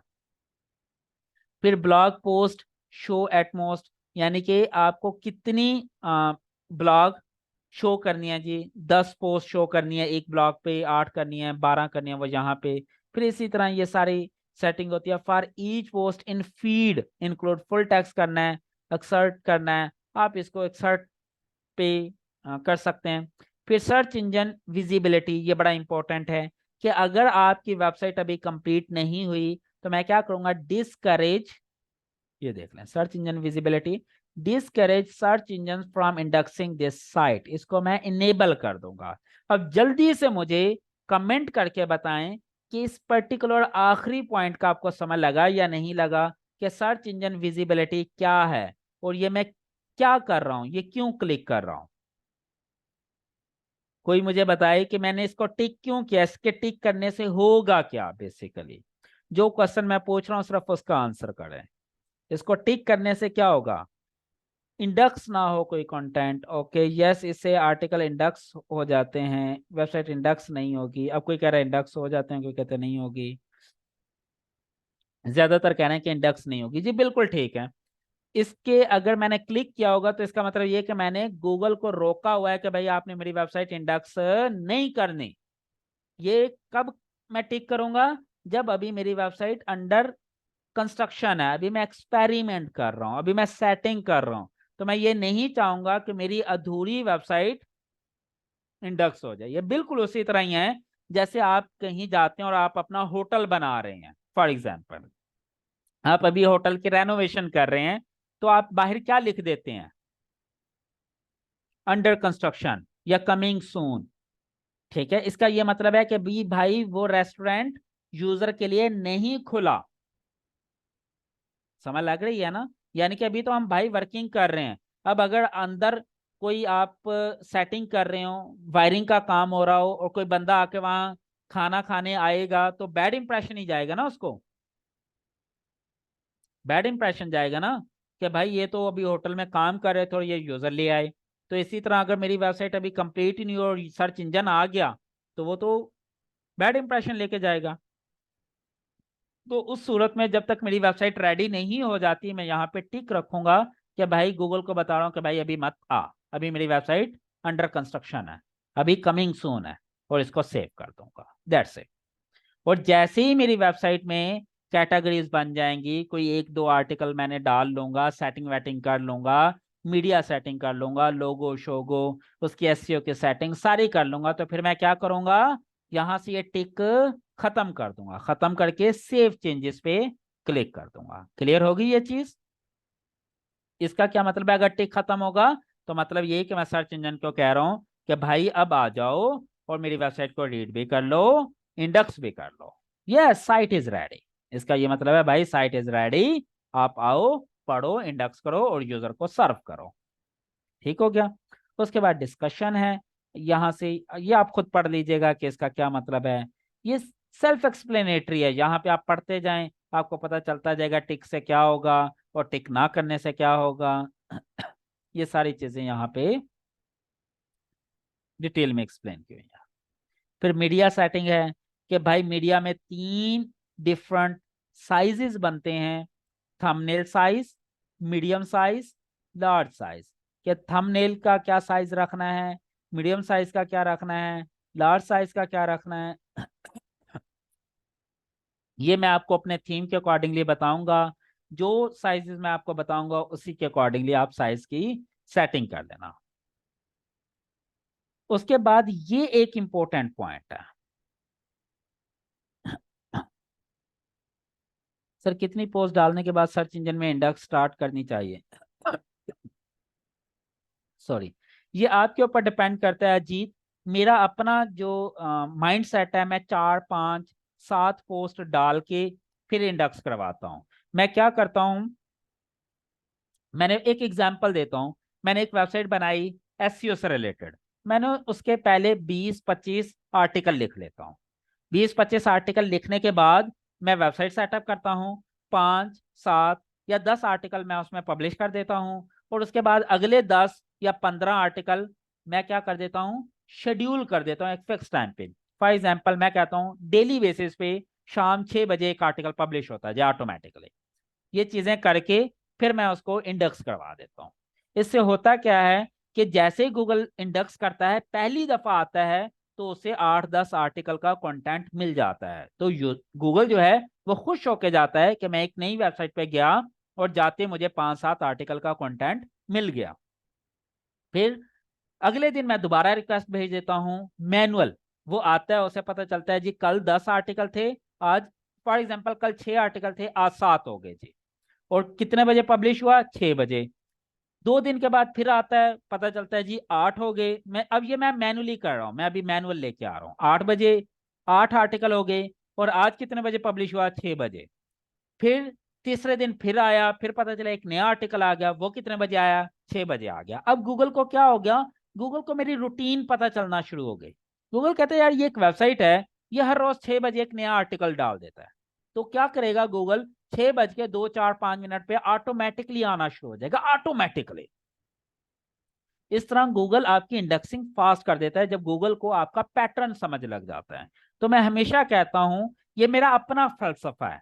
ये मैंने आज तक किसी मेंटोर से या यूट्यूब से या कहीं से ये बात नहीं सुनी। ये मेरा अपना जाती एनालिसिस है कि मैं जब भी चीजें शेड्यूल करके लेके चलता हूं, उससे मुझे ज्यादा फायदा होता है। जब गूगल को एग्जैक्टली पता होता है हर रोज 6 बजे एक नया आर्टिकल आना है, तो वो चंद ही मिनट के बाद आर्टिकल पब्लिश होने के बाद इंडेक्स हुआ होता है, क्योंकि गूगल को ऑटोमेटिकली पता होता है यार इस बंदे की हिस्ट्री है एक प्रीवियस। और गूगल का जो क्रॉलर है वो आपकी प्रीवियस हिस्ट्री देख के आपकी वेबसाइट पे आता है। अगर आपकी वेबसाइट बड़ी क्विकली अपडेट हो रही है, वो जल्दी आना शुरू हो जाएगा। अगर आपकी वेबसाइट बहुत क्विकली अपडेट नहीं हो रही, तो वो लेट से आना शुरू हो जाएगा। अगर आपकी वेबसाइट अपडेट ही महीनों बाद होती है, तो आपका क्रॉलर भी महीनों के बाद आपके पास आएगा। ये एक बड़ी एक लॉजिकल बात है, ये चीज आप समझें और आपको फायदा होगा। इसका बेहतरीन फार्मूला यही है, 5 6 आर्टिकल पब्लिश करके बाकी शेड्यूल पे लगा दें। 10 15 एटलीस्ट 15 20 दिन आपका कंटेंट वही चलता रहेगा। फिर इतने में आप मजीद 8 10 आर्टिकल लिख लेंगे, फिर उसे शेड्यूल पे लगा दें, एंड सो ऑन। इतने में आपकी वेबसाइट की वर्थ बढ़ना शुरू हो जाएगी और बड़ी क्विकली बढ़ना शुरू हो जाएगी। सर खुद की पर्सनल वेल बिजनेस ईमेल कैसे बनाएंगे होस्टिंगर पे? मुझे भी नहीं पता, टेक्निकल मैं आपको आंसर नहीं करूंगा, आपका नाम नहीं है, पहले अपना नाम चेंज करें। Ajit noted sir, thanks, this is great. जी अजीत, आपको फायदा होगा इंशाल्लाह। जी इमेज साइज जो है वो थीम टू थीम वेरी करते हैं। मैं नॉर्मली जो है ना वो यही रहेंगे, हमने वैसे भी कंट्रोल किए हैं। यहाँ पे हम 900 कर देंगे मैक्स विड्थ, मैक्स हाइट, ठीक है। अच्छा ये इंपॉर्टेंट चीज है कि जब मैं फाइल अपलोड करूंगा, फाइल क्या हो सकती है, कोई इमेज भी हो सकती है ना। यानी कि जब मैं इमेज अपलोड करूंगा, तो उसको मैनेज कैसे करना, organise my upload into month and year based folder, ठीक है। एक एग्जांपल मैं अगर आपको करके दूं, चलें जी, इसको भी मैं टिक नहीं कर, अभी मैं सेट नहीं करता, मैं एक एग्जांपल करके देता हूँ। तो भाई शेड्यूल लगाना भी सिखाऊंगा, एक चीज मैंने सिखाई नहीं आपको, क्या पता, मैं बताऊंगा। अभी पोस्ट के ऊपर जाएंगे तो वो हम देख लेंगे। चले आए पहले एक पोस्ट, हम डमी पोस्ट करते हैं। पोस्ट करते हैं जी, ऐड न्यू पोस्ट। चलें आपका ये दुख दर्द भी क्लियर कर देते हैं। यहाँ पे वो टाइटल फॉर एग्जांपल मैं कह देता हूँ एडवांटेजेस ऑफ ब्लॉगिंग, ठीक है। ब्लॉगिंग के एडवांटेजेस लिखता हूँ। यहाँ पे मैं कोई भी कंटेंट गूगल से उठा लेता हूँ थोड़ा सा, advantages of blog, copy paste करके मैं यहाँ पे ले आता हूँ ताकि आप लोगों के लिए थोड़ी सी चीजें आसान हो जाएं। ठीक है, कॉपी, यहाँ पे पेस्ट, यहाँ पे कोई इमेज लगा लेते हैं जी, ब्लॉगिंग। अच्छा, ये प्लस के निशान से आपने करना है, ये मैं अभी आपको एक अलग डिटेल्ड लेक्चर बताऊंगा पोस्ट कैसे डिजाइन करने, अभी मैं सिर्फ सरसरी से बता रहा हूँ, तो परेशान नहीं होना। यहाँ पर क्लिक किए और वो कहते हैं जी इमेज लगानी है जी, ओके। अब वो कहते हैं जी अपलोड करनी है जी, बिल्कुल अपलोड करनी है। यहाँ पे कोई भी मैं इमेज देख लेता हूँ डेस्कटॉप पे जो पड़े हो, फॉर एग्जाम्पल ये वाली लगा देते हैं। मैंने ये इमेज लगाई, अपलोड हो गई, अपलोड हो रही है जी। इतने में मजीद थोड़ा सा कंटेंट डाल देता हूँ।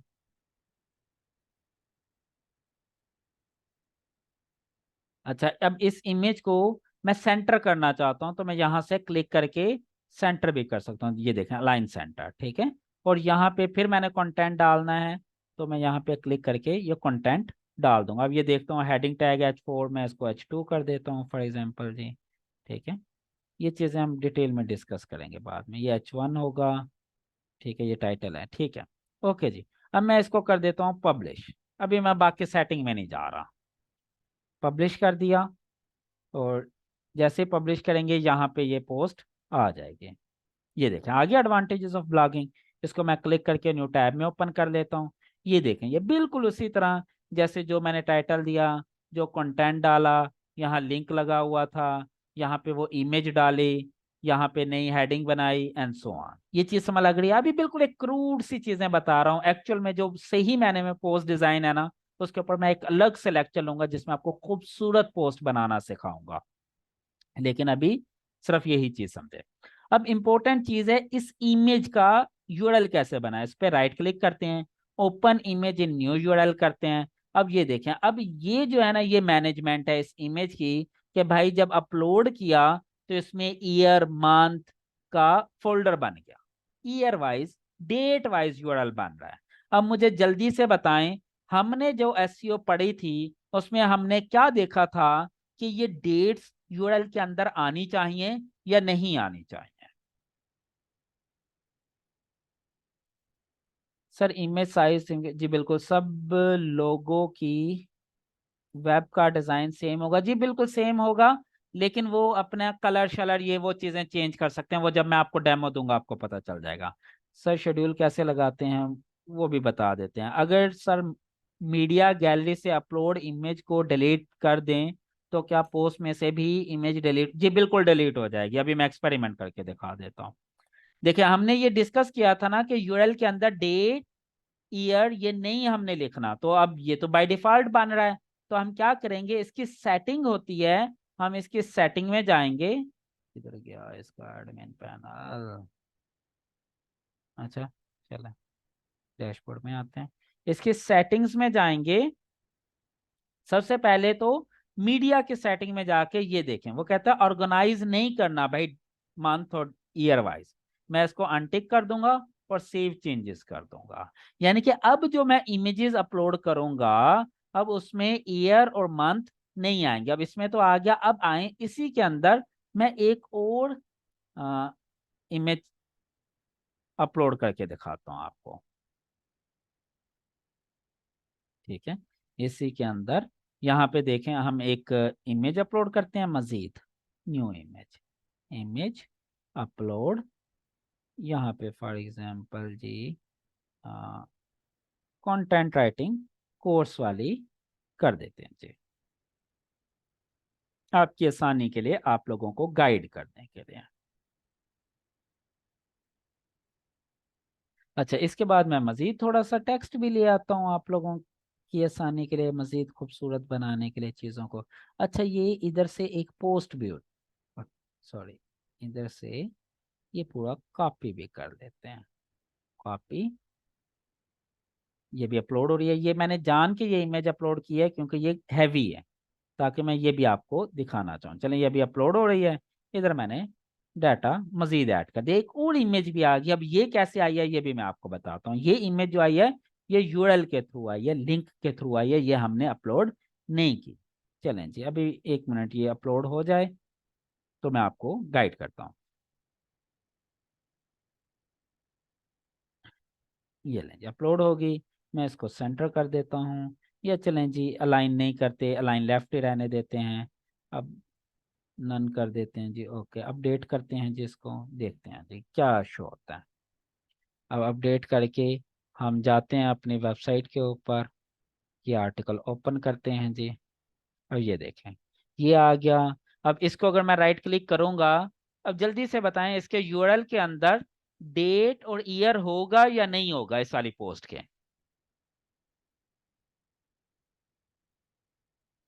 होगा। क्यों होगा भाई? ये लें, ये तो पड़ा हुआ है, क्योंकि ये इमेज हमने पहले अपलोड कर ली थी, अब इसका यूआरएल बन चुका है। अब बताएं इस वाली पोस्ट में, इस वाली इमेज में के यूआरएल में डेट और ईयर होगा या नहीं होगा? नहीं होगा। अब देखते हैं, ये लें, आपको नजर आ रहा है ईयर? नहीं आ रहा ना, क्योंकि अब हमने सेटिंग कर ली। तो इससे ये पता चल गया कि भाई मुझे वेबसाइट पर काम करने से पहले अपनी सेटिंग कंप्लीट करनी है। अगर मेरी सेटिंग खराब हुई और मैंने काम शुरू कर दिया फिर तो काम खराब हो जाएगा ना। चलें जी, ये चीज भी आपको समझ लग गई। फिर ये देखें, ये इमेज कहाँ से आ रही है? ये मैंने डायरेक्ट उनकी वेबसाइट से इंपोर्ट किया। अब ये देखें, ये मुझे कहाँ ले गया? WP beginner. अब देखें, बड़ी बड़ी वेबसाइट इस चीज पे मिस्टेक करती हैं। अब ये चीज उन्हें पता होनी चाहिए थी, उन्होंने ईयर और डेट डाल रखी, हालांकि अच्छी खासी बड़ी वेबसाइट है wpbeginner.com, लेकिन पता नहीं क्यों ये छोटी छोटी चीजें इग्नोर कर देते हैं। अब देखें, अब फॉर एग्जांपल ये उन्होंने 2022 के लिए आर्टिकल लिखा, तो अब गूगल को यहाँ पता चल रहा है कि भाई ये 2022 की इमेज है, वो 2023 में इसको वर्थ नहीं देगा, 2024 में मजीद वर्थ कम कर देगा, 2025 में तो वैसे उसे निकाल देगा। अब अगर ये डेट, ये चीजें ना होती तो इन चीजों को हम रीयूज कर सकते हैं एवरी ईयर। समझ लगी ये चीज?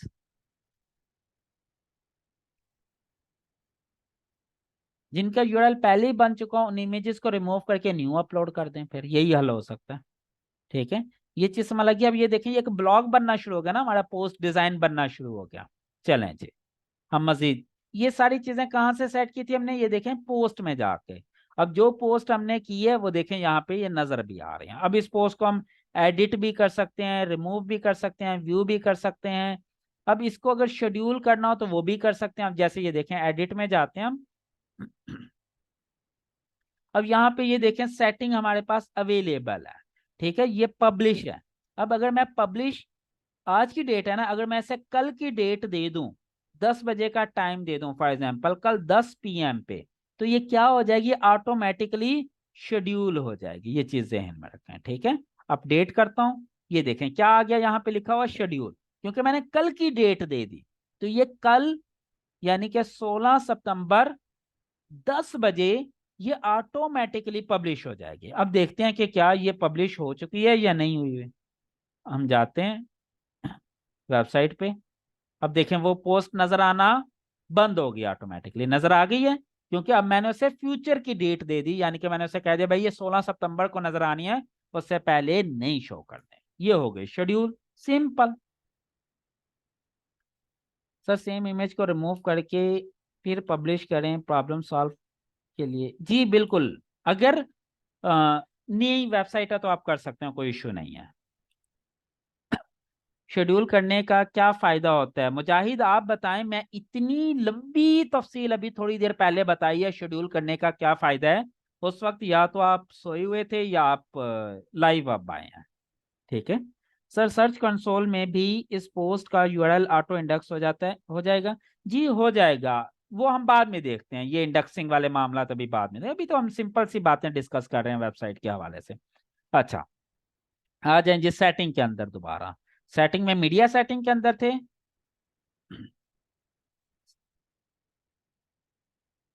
अच्छा, ये चीज समझ लग गई। अब आ जाते हैं परमालिंक्स। परमालिंक की सेटिंग क्या होती है? जो हमारे आर्टिकल की सेटिंग होती है। अच्छा, पहले सॉरी, मैं इसको ना पहले पब्लिश कर दूं ताकि मैं आपको यूआरएल स्लग की भी सेटिंग गाइड कर सकूं।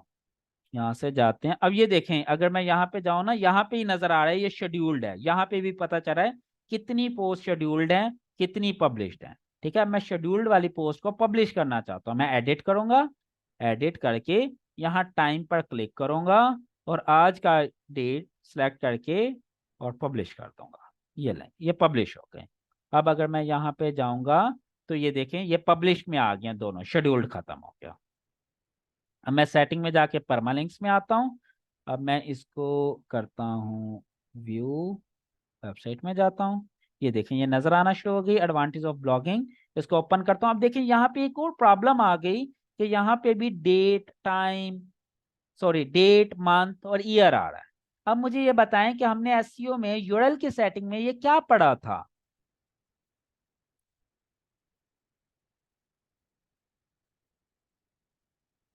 जी, जब शेड्यूल किया तो अनपब्लिश होगी ना, यानी कि हमने फ्यूचर की डेट दे दी कि भाई ये मैंने आज नहीं करनी थी, मैंने पहले सारी सेटिंग वेटिंग करके उसे शेड्यूल कर दी कि भाई कल पब्लिश करना।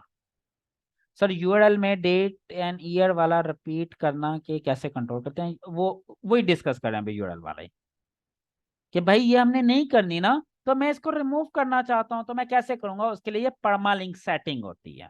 परमालिंक में ये देखें, ये कौन सा हमने सेलेक्ट किया है, डे एंड नेम, यानी कि डे मंथ ईयर और नेम। हम क्या सेट करेंगे, पोस्ट नेम, सिंपल।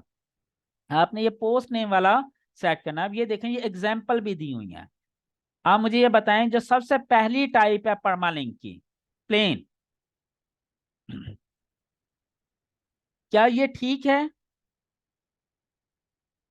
जो भी मैंने सिलेक्ट की हुई है। इसमें एरर बताएं क्या है जी, what is the problem with this type of URL. आपने ये पढ़ा हुआ है, बड़ी डिटेल में पढ़ाया था, बड़ी डिटेल में पढ़ाया था ना, कि ये जो होते हैं जेनेरिक इस तरह के पेजेस यूआरएल हमने नहीं बनाने होते हैं। फिर दूसरा ये टाइप है डे एंड नेम, इसमें क्या प्रॉब्लम है, ये बताते हैं कि भाई सबसे पहले आपकी वेबसाइट होगी, फिर ईयर होगा, फिर मंथ होगा, फिर डे होगा, फिर आपके पोस्ट स्लग आ जाएगा जो भी आप बनाएंगे सैंपल पोस्ट। भाई मुझे नहीं चाहिए ये डे वगैरह। फिर वो कहता है ओके मंथ एंड नेम कर लें, क्या ये ओके है।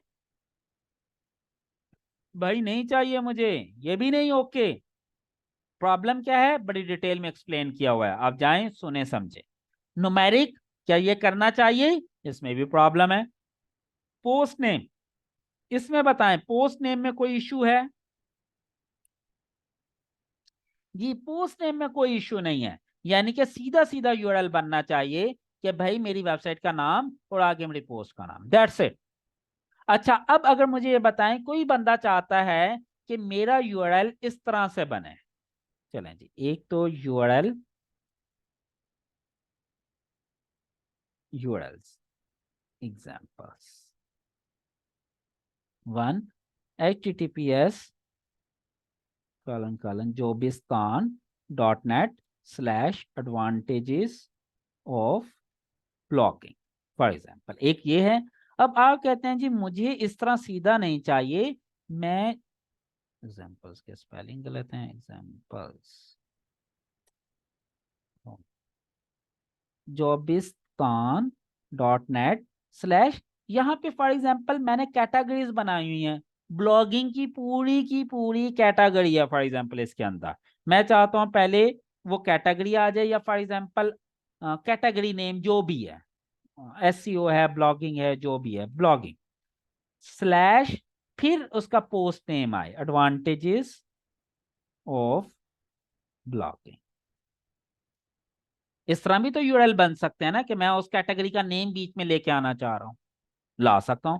तो वो मैं कैसे करूंगा सेटिंग, वो फिर मैं कस्टम स्ट्रक्चर बनाऊंगा। जो बने बनाए टेम्पलेट में अवेलेबल हैं वो तो सिंगल क्लिक पे सेट हो जाएंगे, नहीं है तो कस्टम स्ट्रक्चर, कस्टम स्ट्रक्चर पे अब देखें जिसने मुझे वेरिएबल दे दिया कि भाई अब इसमें क्या बना रहे हैं, पोस्ट नेम, ईयर, क्या रखना चाह रहे हैं, एक मिनट।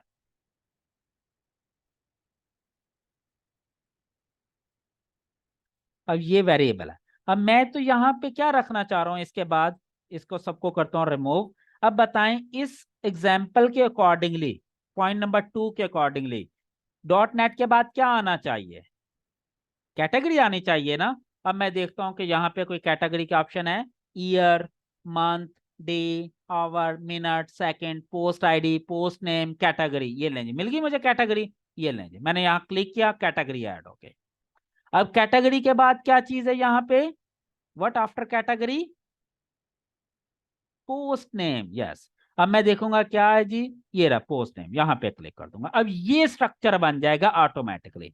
देखें जी, अब मैं इसको करते हैं पब्लिश, सेव सेटिंग करते हैं, और इसका देखते हैं यूआरएल। यूआरएल चेंज हो जाना चाहिए अब इसका। ये देखें, अब इसकी कैटेगरी हमने क्या रखी थी? अनकैटेगराइज्ड। अभी कैटेगरी बनाई नहीं है ना हमने, तो इसलिए उसने अनकैटेगराइज्ड का वर्ड उठा लिया। समझ लग गई? अब उसकी कैटेगरी का नेम आ गया अनकैटेगराइज्ड। तो ये भी एक स्टाइल है यूआरएल बनाने का। लेकिन मैं ज्यादातर प्रेफर करता हूं बिल्कुल plain post name. Post name करके सेव कर दूं, और इसके बाद इसको सर्च देखिएगा, ये अनकैटेगराइज्ड भी खत्म हो गया, बिल्कुल सीधा सीधा यूआरएल बन गया। jobiston.net/advantage of blocked। Chapter close. Clear होगी ये चीज? तो अब आपको समझ लग गई कि आपने जो परमालिंक की सेटिंग है वो कैसे करनी है, कैसे सेट करनी है। बहुत आसान है, बड़ा ही सिंपल है। उसके बाद आ जाएंगे हम प्राइवेसी सेटिंग में। प्राइवेसी पॉलिसी का अगर पेज बनाना है, सेटिंग करनी है, हम क्रिएट कर लेंगे, सेटअप कर लेंगे। क्लियर हो गया?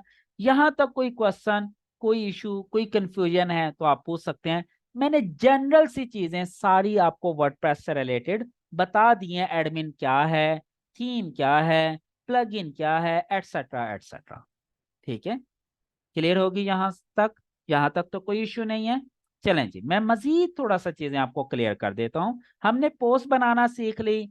चलें, अब पोस्ट में हम दोबारा जाते हैं। अच्छा, अब मुझे ये बताएं कि मैं यहाँ एडवांटेजेस ऑफ ब्लॉगिंग की बजाय कुछ और लिखना चाहता हूँ। फॉर एग्जाम्पल, ऑफ का वर्ड खत्म करना चाह रहा हूँ, एक एग्जाम्पल ले रहा हूँ। ठीक है, या मैं advantages and disadvantage of blogging करना चाहता हूँ, या ब्लॉगिंग एडवांटेजेस करना चाहता हूँ, एक एग्जाम्पल ले रहा हूँ। ठीक है, मैं ये नहीं कह रहा, वैसे तो ये यूआरएल इसका बिल्कुल ठीक बना हुआ है। एडवांटेजेस ऑफ ब्लॉगिंग ही अच्छा यूआरएल है। लेकिन अगर मैं चेंज करना चाहूँ तो कहां से चेंज करूंगा? दोबारा मैं पोस्ट में जाऊंगा, ये पोस्ट पब्लिश हुई है, इसको एडिट में जाऊंगा। अब देखें, यहां तो मैं पोस्ट डिजाइन कर रहा हूं ना अपनी सारी। अब यहां पे देखें मेरे पास एडिट कंट्रोल है, पोस्ट लेवल का और ब्लॉक लेवल का। अभी ब्लॉक तो मैंने इसमें कोई यूज किया नहीं है, पोस्ट लेवल का ब्लॉक क्योंकि सिलेक्ट नहीं किया। अब ये मैंने ब्लॉक सिलेक्ट किया है, तो अब ये ब्लॉक सेटिंग आ गई। अब मैं यहां से ब्लॉक की सेटिंग भी कर सकता हूं, लेकिन अभी मैं पोस्ट की सेटिंग पे जाता हूं। विजिबिलिटी मैंने पब्लिक रखी है, मैं इसे प्राइवेट पोस्ट भी बना सकता हूं, पासवर्ड प्रोटेक्टेड पोस्ट भी बना सकता हूं, कि ये पोस्ट सिर्फ वो बंदा देख सकता है। कौन बंदा देख सकता है अगर मैं ये करूंगा? आए इसको करके देखते हैं। पासवर्ड रख लिया 1122 फॉर एग्जाम्पल। ठीक है, ठीक है, इसको करते हैं अपडेट। अब मैं जाता हूं, इसके ऊपर जाके करता हूं इसको रिफ्रेश। हाँ हाँ हाँ हाँ, इस पे जाते हैं। अब ये देखें, इसने कह दिया कि प्रोटेक्टेड है। अब देखें, पोस्ट शो हो रही है क्या? नहीं हो रही। अब अगर कोई प्राइवेट पोस्ट मैं करना चाहता हूं, मैं चाहता हूं कि सिर्फ उन लोगों को नजर आए जिनको मैं पासवर्ड देना चाह रहा हूं। सर, एक इमेज को डिफरेंट पोस्ट में कैसे यूज करते हैं? कर लेंगे यार, अभी हौसला रखो, अभी इतने एडवांस क्वेश्चन ना पूछें। अभी जो मैं गाइड कर रहा हूँ सिर्फ उसको समझें, ये सारी चीजें मैंने आपको करके दिखानी है। अभी तो मैं सिर्फ एबीसी पढ़ा रहा हूँ, और आप कह रहे हैं कि सर प्रेजेंट इंडेफिनिट टेंस क्या होता है? और भाई जो पढ़ा रहा हूँ सिर्फ उस पर महदूद रहो बस। जो पूछ रहा हूँ उस पर फोकस करो, अपनी आगे की दुनिया में मत जाओ। जब ये बताने की जरूरत होगी मैं खुद आपको गाइड कर दूंगा, बेफिक्र रहे। समझ लग गई? अब इस पोस्ट को कौन देख सकता है? जिसके पास पासवर्ड है। ये लें जी, मैंने पासवर्ड डाला और एंटर कर दिया, ये लें जी पोस्ट नजर आ गई। समझ लग गई? कितनी मजे का फीचर है ये भी। अगर आप कोई ऐसा डाटा है जो आपका प्राइवेट पर्सनल डाटा है, जैसे फॉर एग्जांपल मैं कोई लेक्चर का डाटा रख देता हूं, मैं चाहता हूं कि भाई पब्लिकली नजर ना आए, सारी पोस्ट नजर आए, ये पोस्ट उसको नजर आए जिसको मैं दिखाना चाहता हूँ, जिसके साथ पासवर्ड शेयर कर रहा हूँ, तो पासवर्ड प्रोटेक्टेड भी कर सकते हैं। और ये सारी की सारी सेटिंग यहाँ पे है पोस्ट सेटिंग के अंदर। यहाँ पे अब मैं पासवर्ड की बजाय इसे पब्लिक कर देता हूँ या इसको प्राइवेट कर देता हूँ कि ये सिर्फ एडमिन और एडिटर्स को नजर आए। ठीक है, अच्छा जी। पब्लिक, फिर पब्लिश डेट। अब इसमें क्या होता है ये भी आपने देख लिया ना। पब्लिश डेट चेंज करने से बेसिकली क्या होता है कि आप शेड्यूल कर सकते हैं यहाँ पे इस तरह। ठीक है, यहाँ पे अगर फ्यूचर का कोई भी डेट दे देंगे, फॉर एग्जांपल मैं एक आर्टिकल को कल की डेट दे देता हूँ, एक को परसों की दे देता हूँ, एक को 3 दिन के बाद की, एक को 4 दिन के बाद की, और 6 बजे का फिक्स टाइम रख देता हूँ, एक एग्जाम्पल दे रहा हूँ, या रात के 10 बजे का, तो वो ऑटोमेटिकली उस डेट उस टाइम पे पब्लिश होते जाएंगे, शेड्यूल कर दिया। यहां से देखें यूआरएल, अगर यूआरएल चेंज करना है तो ये देखें यहां से मैं चेंज कर सकता हूं। अगर मैं एडवांटेज ऑफ या एडवांटेजेस ऑफ ब्लॉगिंग या कोई और वर्ड यूज करना चाहता हूं, या advantages of WordPress blogging for example जी, मैं कहता हूं यहाँ पे ये मैं वर्डप्रेस ब्लॉगिंग की बात कर रहा हूं। अच्छा, हाँ एक और चीज कोशिश करनी है, आपने अपने यूआरएल के अंदर कोई स्पेस नहीं देनी और कोई कैपिटल करेक्टर्स नहीं यूज करने जैसे मैंने की है। ठीक है, आप इसको क्या करेंगे, सारे स्मॉल लिखेंगे। ठीक है, समझ आ गई। तो इसका अब ये यूआरएल बन जाएगा, ये नीचे मुझे बता रहा है एडवांटेज ऑफ वर्डप्रेस ब्लॉगिंग। मैं इसका यूआरएल चेंज कर रहा हूं, कर दिया। ठीक है, फिर मैं चाहता हूं कि ये ब्लॉग टॉप पर रहे। ये बिल्कुल उसी तरह जैसे यूट्यूब के ऊपर एक वीडियो मैंने टॉप पे लगाई हुई है ना, वो लेक्चर नंबर 28 पिन किया हुआ, ये इसी तरह पिन कर सकते हैं। फिर फॉर्मेट, फिर इसका ऑथर कौन है, यहाँ पे आप ऑथर जैसे मैंने गुलाम अब्बास बनाया था अपने नाम का, वो मैं बना सकता हूँ। ठीक है, फिर इसकी कितनी रिवीजन वो हिस्ट्री आ गई। फिर यहाँ पे कैटेगरीज, अब देखिए मैंने कोई कैटेगरी नहीं बनाई तो कैटेगरी नजर नहीं आ रही। इसके टैग, फीचर्ड इमेज कोई देनी है इसको बाहर। अब जैसे फॉर एग्जांपल कोई फीचर्ड इमेज हम डालने की कोशिश करते हैं जी, इसको ये वाली फीचर्ड इमेज लगा देता हूँ। देखिए वो इमेज लगाते हुए याद है ना, वो आल टैग, टेक्स्ट, ये चीजें ये हम बाद में देखेंगे अभी डिटेल में, अभी फिलहाल ये समझे। फिर यहाँ पे कोई डिस्क्रिप्शन लिखनी है, यहाँ पे कोई डिस्कशन कमेंट अलाउ करने हैं नहीं करने पे, ये सारी चीजें करके मैं इसको क्या करूंगा, अपडेट। ये नहीं जी, ये आर्टिकल हो गया अपडेट। अब जैसे ही अपडेट हुआ, अब मैं जाता हूँ दोबारा होम पेज पे। अब ये देखिएगा प्रोटेक्टेड का वर्ड भी खत्म हो जाएगा, ये देखें। अब ये देखें, पहले ये इमेज तो नहीं ना नजर आ रही थी क्योंकि मैंने फीचर्ड इमेज नहीं लगाई थी, अब मैंने फीचर्ड इमेज लगा दिया। अब यहाँ पे क्लिक करूंगा, ये देखें एडवांटेज ऑफ ब्लॉगिंग, सबके ऊपर फीचर्ड इमेज, टेक्स्ट, ये अंदर की इमेजेस जो मर्जी लगाना चाहूँ, ये वो सारी की सारी चीजें। और ये देखें इसका यूआरएल भी चेंज हो चुका है। समझ लग रही है ना बात, इजी है ना, मुश्किल तो नहीं है। लेकिन अब एक चीज का ख्याल रखिएगा कि अगर मैंने यूआरएल चेंज कर दिया तो प्रीवियस यूआरएल को न्यू यूआरएल पे रीडायरेक्ट भी करना है। वो कैसे करना है वो इन फ्यूचर हम देखेंगे। यहां तक आपको समझ लग गई, बेसिक बेसिक सी चीजें पोस्ट के बारे में मैंने आपको गाइड कर दी। ठीक हो गया, यहां तक कोई क्वेश्चन, कोई कंफ्यूजन, कोई इशू, कोई प्रॉब्लम, जितना हमने अभी तक पढ़ा है देखा है तो वो आप मुझसे पूछ सकते हैं। क्लियर है जी। बाकी आपने एक काम ये करना है, आप लोगों ने जाके इन सारी चीजों को एक्सप्लोर करना है। नहीं जी, पासवर्ड प्रोटेक्टेड नहीं इंडेक्स हो सकती ना, उसका कंटेंट नहीं देख सकता ना गूगल, तो वो इंडेक्स नहीं होके जी। उनकी भी सेटिंग इसी तरह करेंगे जैसे ये देखें, ये मैं पहले पोस्ट कर चुका था ना, मैंने एडिट में जाकर उसकी सेटिंग चेंज कर ली, बस कोई मसला ही नहीं है। बहुत आसान है, बहुत सिंपल है। आपने इसके साथ बस खेलना है। जब खेलना शुरू करेंगे तो चीजें आपके लिए मजीद आसान होती जाएंगी। इसी तरह आए जी, एक प्लगइन भी मैं आपको इंस्टॉल करना सिखा देता हूँ। फॉर एग्जाम्पल कोई भी हमें प्लगइन करना है, ऐड न्यू में जाते हैं, किसी भी चीज का प्लगइन करना है। फॉर एग्जाम्पल हमें कैशे का करना है, लाइट कैशे का। ठीक है, मैं यहाँ पे सर्च करूंगा। या अगर हमने कोई एसईओ का प्लगइन करना है, जैसे फॉर एग्जांपल रैंक मैथ है, तो वो यहाँ क्लिक करेंगे वो सारी लिस्ट आ जाएगी। अच्छा, एक चीज ध्यान में रखेगा, जब भी प्लगइन इंस्टॉल करना है तो आप जरा इन सेक्शन के ऊपर नजर जरूर दौड़ाइएगा कि ये कितने लोग यूज कर रहे हैं, इसकी रेटिंग क्या है।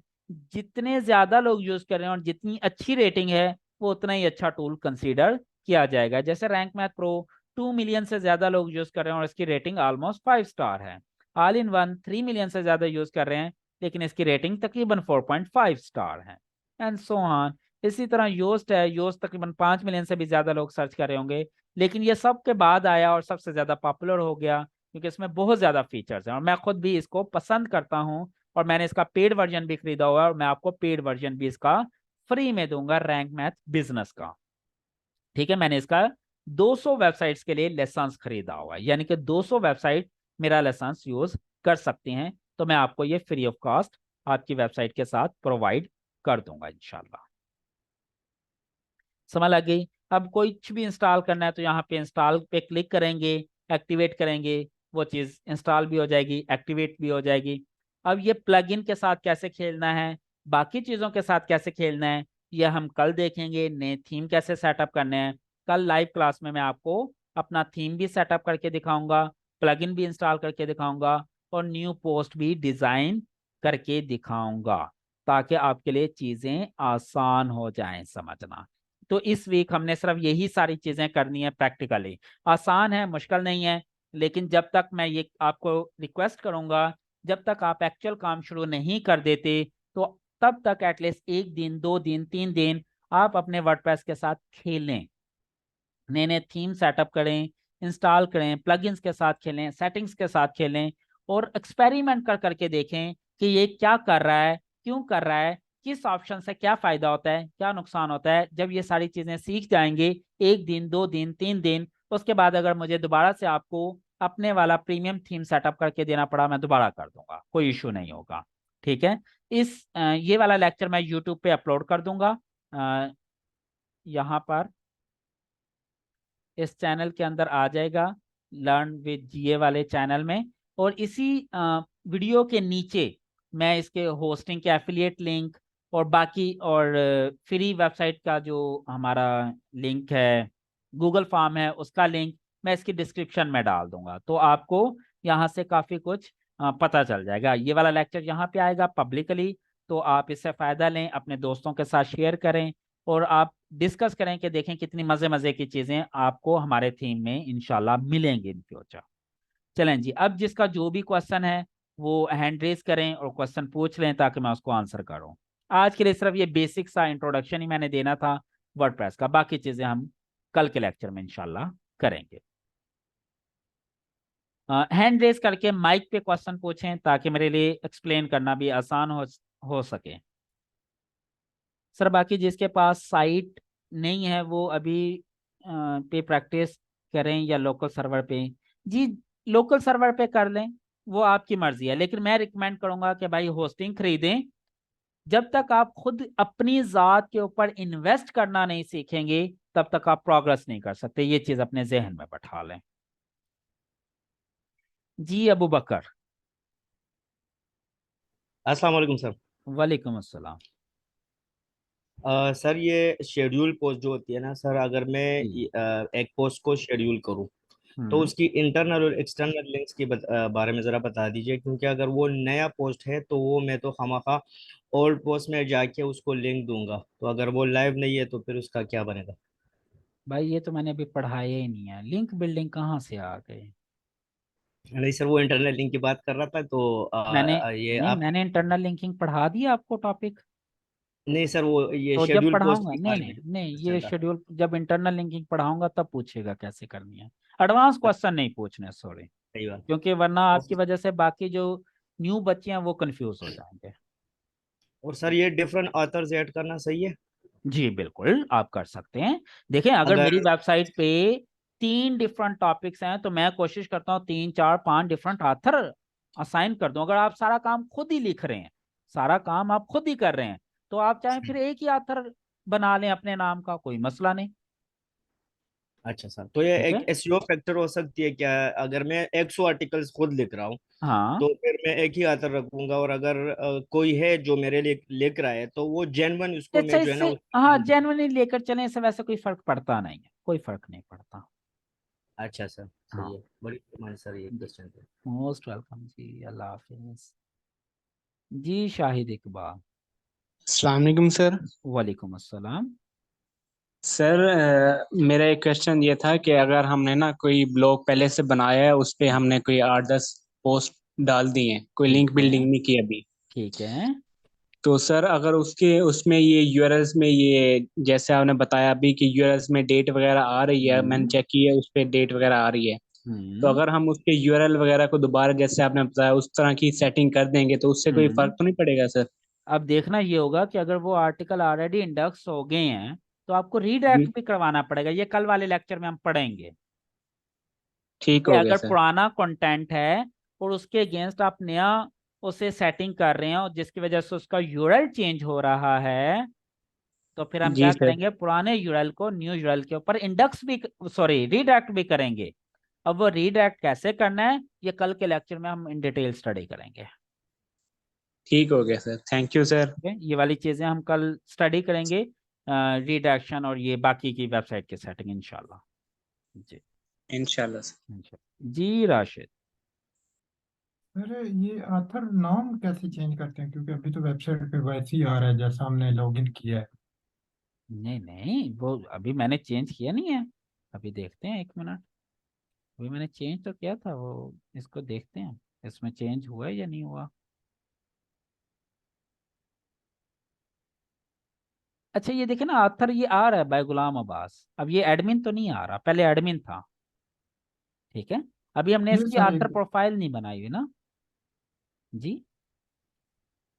ये सर इसमें पेज, जैसे आपने पेज बताए हैं, वो हम्म। एक ब्लॉग पेज जो पोस्ट बन गया, वो हमने उसी उसी के अंदर ही सारे आर्टिकल लिखने हैं जो पोस्ट करने हैं उसी ब्लॉग पेज के भाई अंदर। पेज के अंदर क्यों लिखेंगे? पेज अलग। अब अबाउट अस में क्या आर्टिकल लिखे होते हैं? नहीं नहीं, वो जो ब्लॉग पेज बन जाएगा एक लैदा ब्लॉग, बोटस या कॉन्टेक्ट अस। नहीं ब्लॉग का पेज नहीं बनता ना। ब्लॉग का या पोस्ट बनेगी या कैटेगरी बनेगी। वर्डिंग का सही इस्तेमाल करें। ये कंफ्यूजन है। Page is something different. Blog में पेज नहीं होता। ब्लॉग के अंदर या पोस्ट होगा या कैटेगरी होगी। पेज तो वो होगा ना जो अलग से हम बनाते हैं, about us, contact us. Blog के अंदर वो चीज है। अब जब मैं ये पोस्ट, जहां पे ये पोस्टें शो होंगी ना, या तो वो डिटेल पेज है ये वाला, तो इसको मैं कहूंगा पोस्ट, इसके लिए पेज का वर्ड नहीं यूज करूंगा। अगर कहीं ये लिस्ट पेज है, यानी कि जहां पे लिस्ट नजर आ रही है तमाम ब्लॉग्स की, तो इसको मैं कहूंगा कैटेगरी। ठीक है। सर कल, अगर हम कैटेगरी नहीं बनाते। जी जी जी। नहीं नहीं बनाएंगे, ये हम कल देखेंगे कि कैटेगरीज कैसे बनानी है, अपना कंटेंट कैसे ऑर्गेनाइज करना है। जी जी जी। ये कल के लेक्चर में हम हम्म। देखेंगे इन डिटेल। मैं बकायदा आपके सामने बैठ के कैटेगरीज बनाऊंगा। बकायदा मैं आपके सामने अपनी पूरी की पूरी एक लाइव वेबसाइट रेडी करूंगा आपके सामने, जिसमें जी मैं जी ठीक हो। लोगो भी लगाऊंगा, उसके कलर, थीम, सेटिंग, उसका मेन्यू बनाऊंगा, उसके कैटेगरीज बनाऊंगा, उसके अंदर पोस्टें बनाऊंगा, पोस्टें डिजाइन करूंगा, इंडेक्स करवाऊंगा, उसकी एसईओ करूंगा, सब कुछ लाइव करके दिखाऊंगा आपको। जी ठीक हो ठीक। जी ठीक हो गया। जी। जी। और इसके अलावा किसी का कोई क्वेश्चन? अच्छा, रिकॉर्डिंग से पहले आप बहुत सारे लोग क्वेश्चन पूछ रहे थे, जब मैंने कहा रिकॉर्डिंग में पूछेगा तो अब रिकॉर्डिंग में कोई नहीं पूछ रहा। पता नहीं शर्म आती है रिकॉर्डिंग में पूछते हुए या कोई और मसला है। चलें जी, आज के लिए इतना ही काफी है। ठीक है आप लोगों।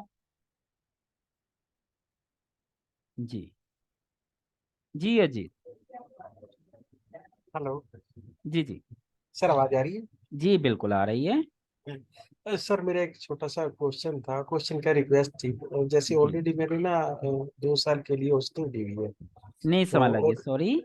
सर मैंने ना ऑलरेडी होस्टिंग दी हुई है 2 इयर्स के लिए, अच्छा जिसका ये, 1 साल कंप्लीट होने वाला है इसका मेरा। लेक्चर से तो कोई ताल्लुक नहीं है ना। नहीं जी, जी नहीं, ये आप जी नहीं। बाद में पूछ लीजिएगा। ठीक है सर, जी। ठीक। Okay, okay. Thank you. Thank you, अल्लाह हाफिज। ठीक है जी, थैंक यू सो मच। आज के लिए इतना ही काफ़ी है। और ये लेक्चर यूट्यूब पे अभी मैं लाइव कर दूंगा थोड़ी देर में ही। इसकी डिस्क्रिप्शन में तमाम जो इम्पोर्टेंट लिंक होंगे वो भी मैं डाल दूंगा इसके डिस्क्रिप्शन में।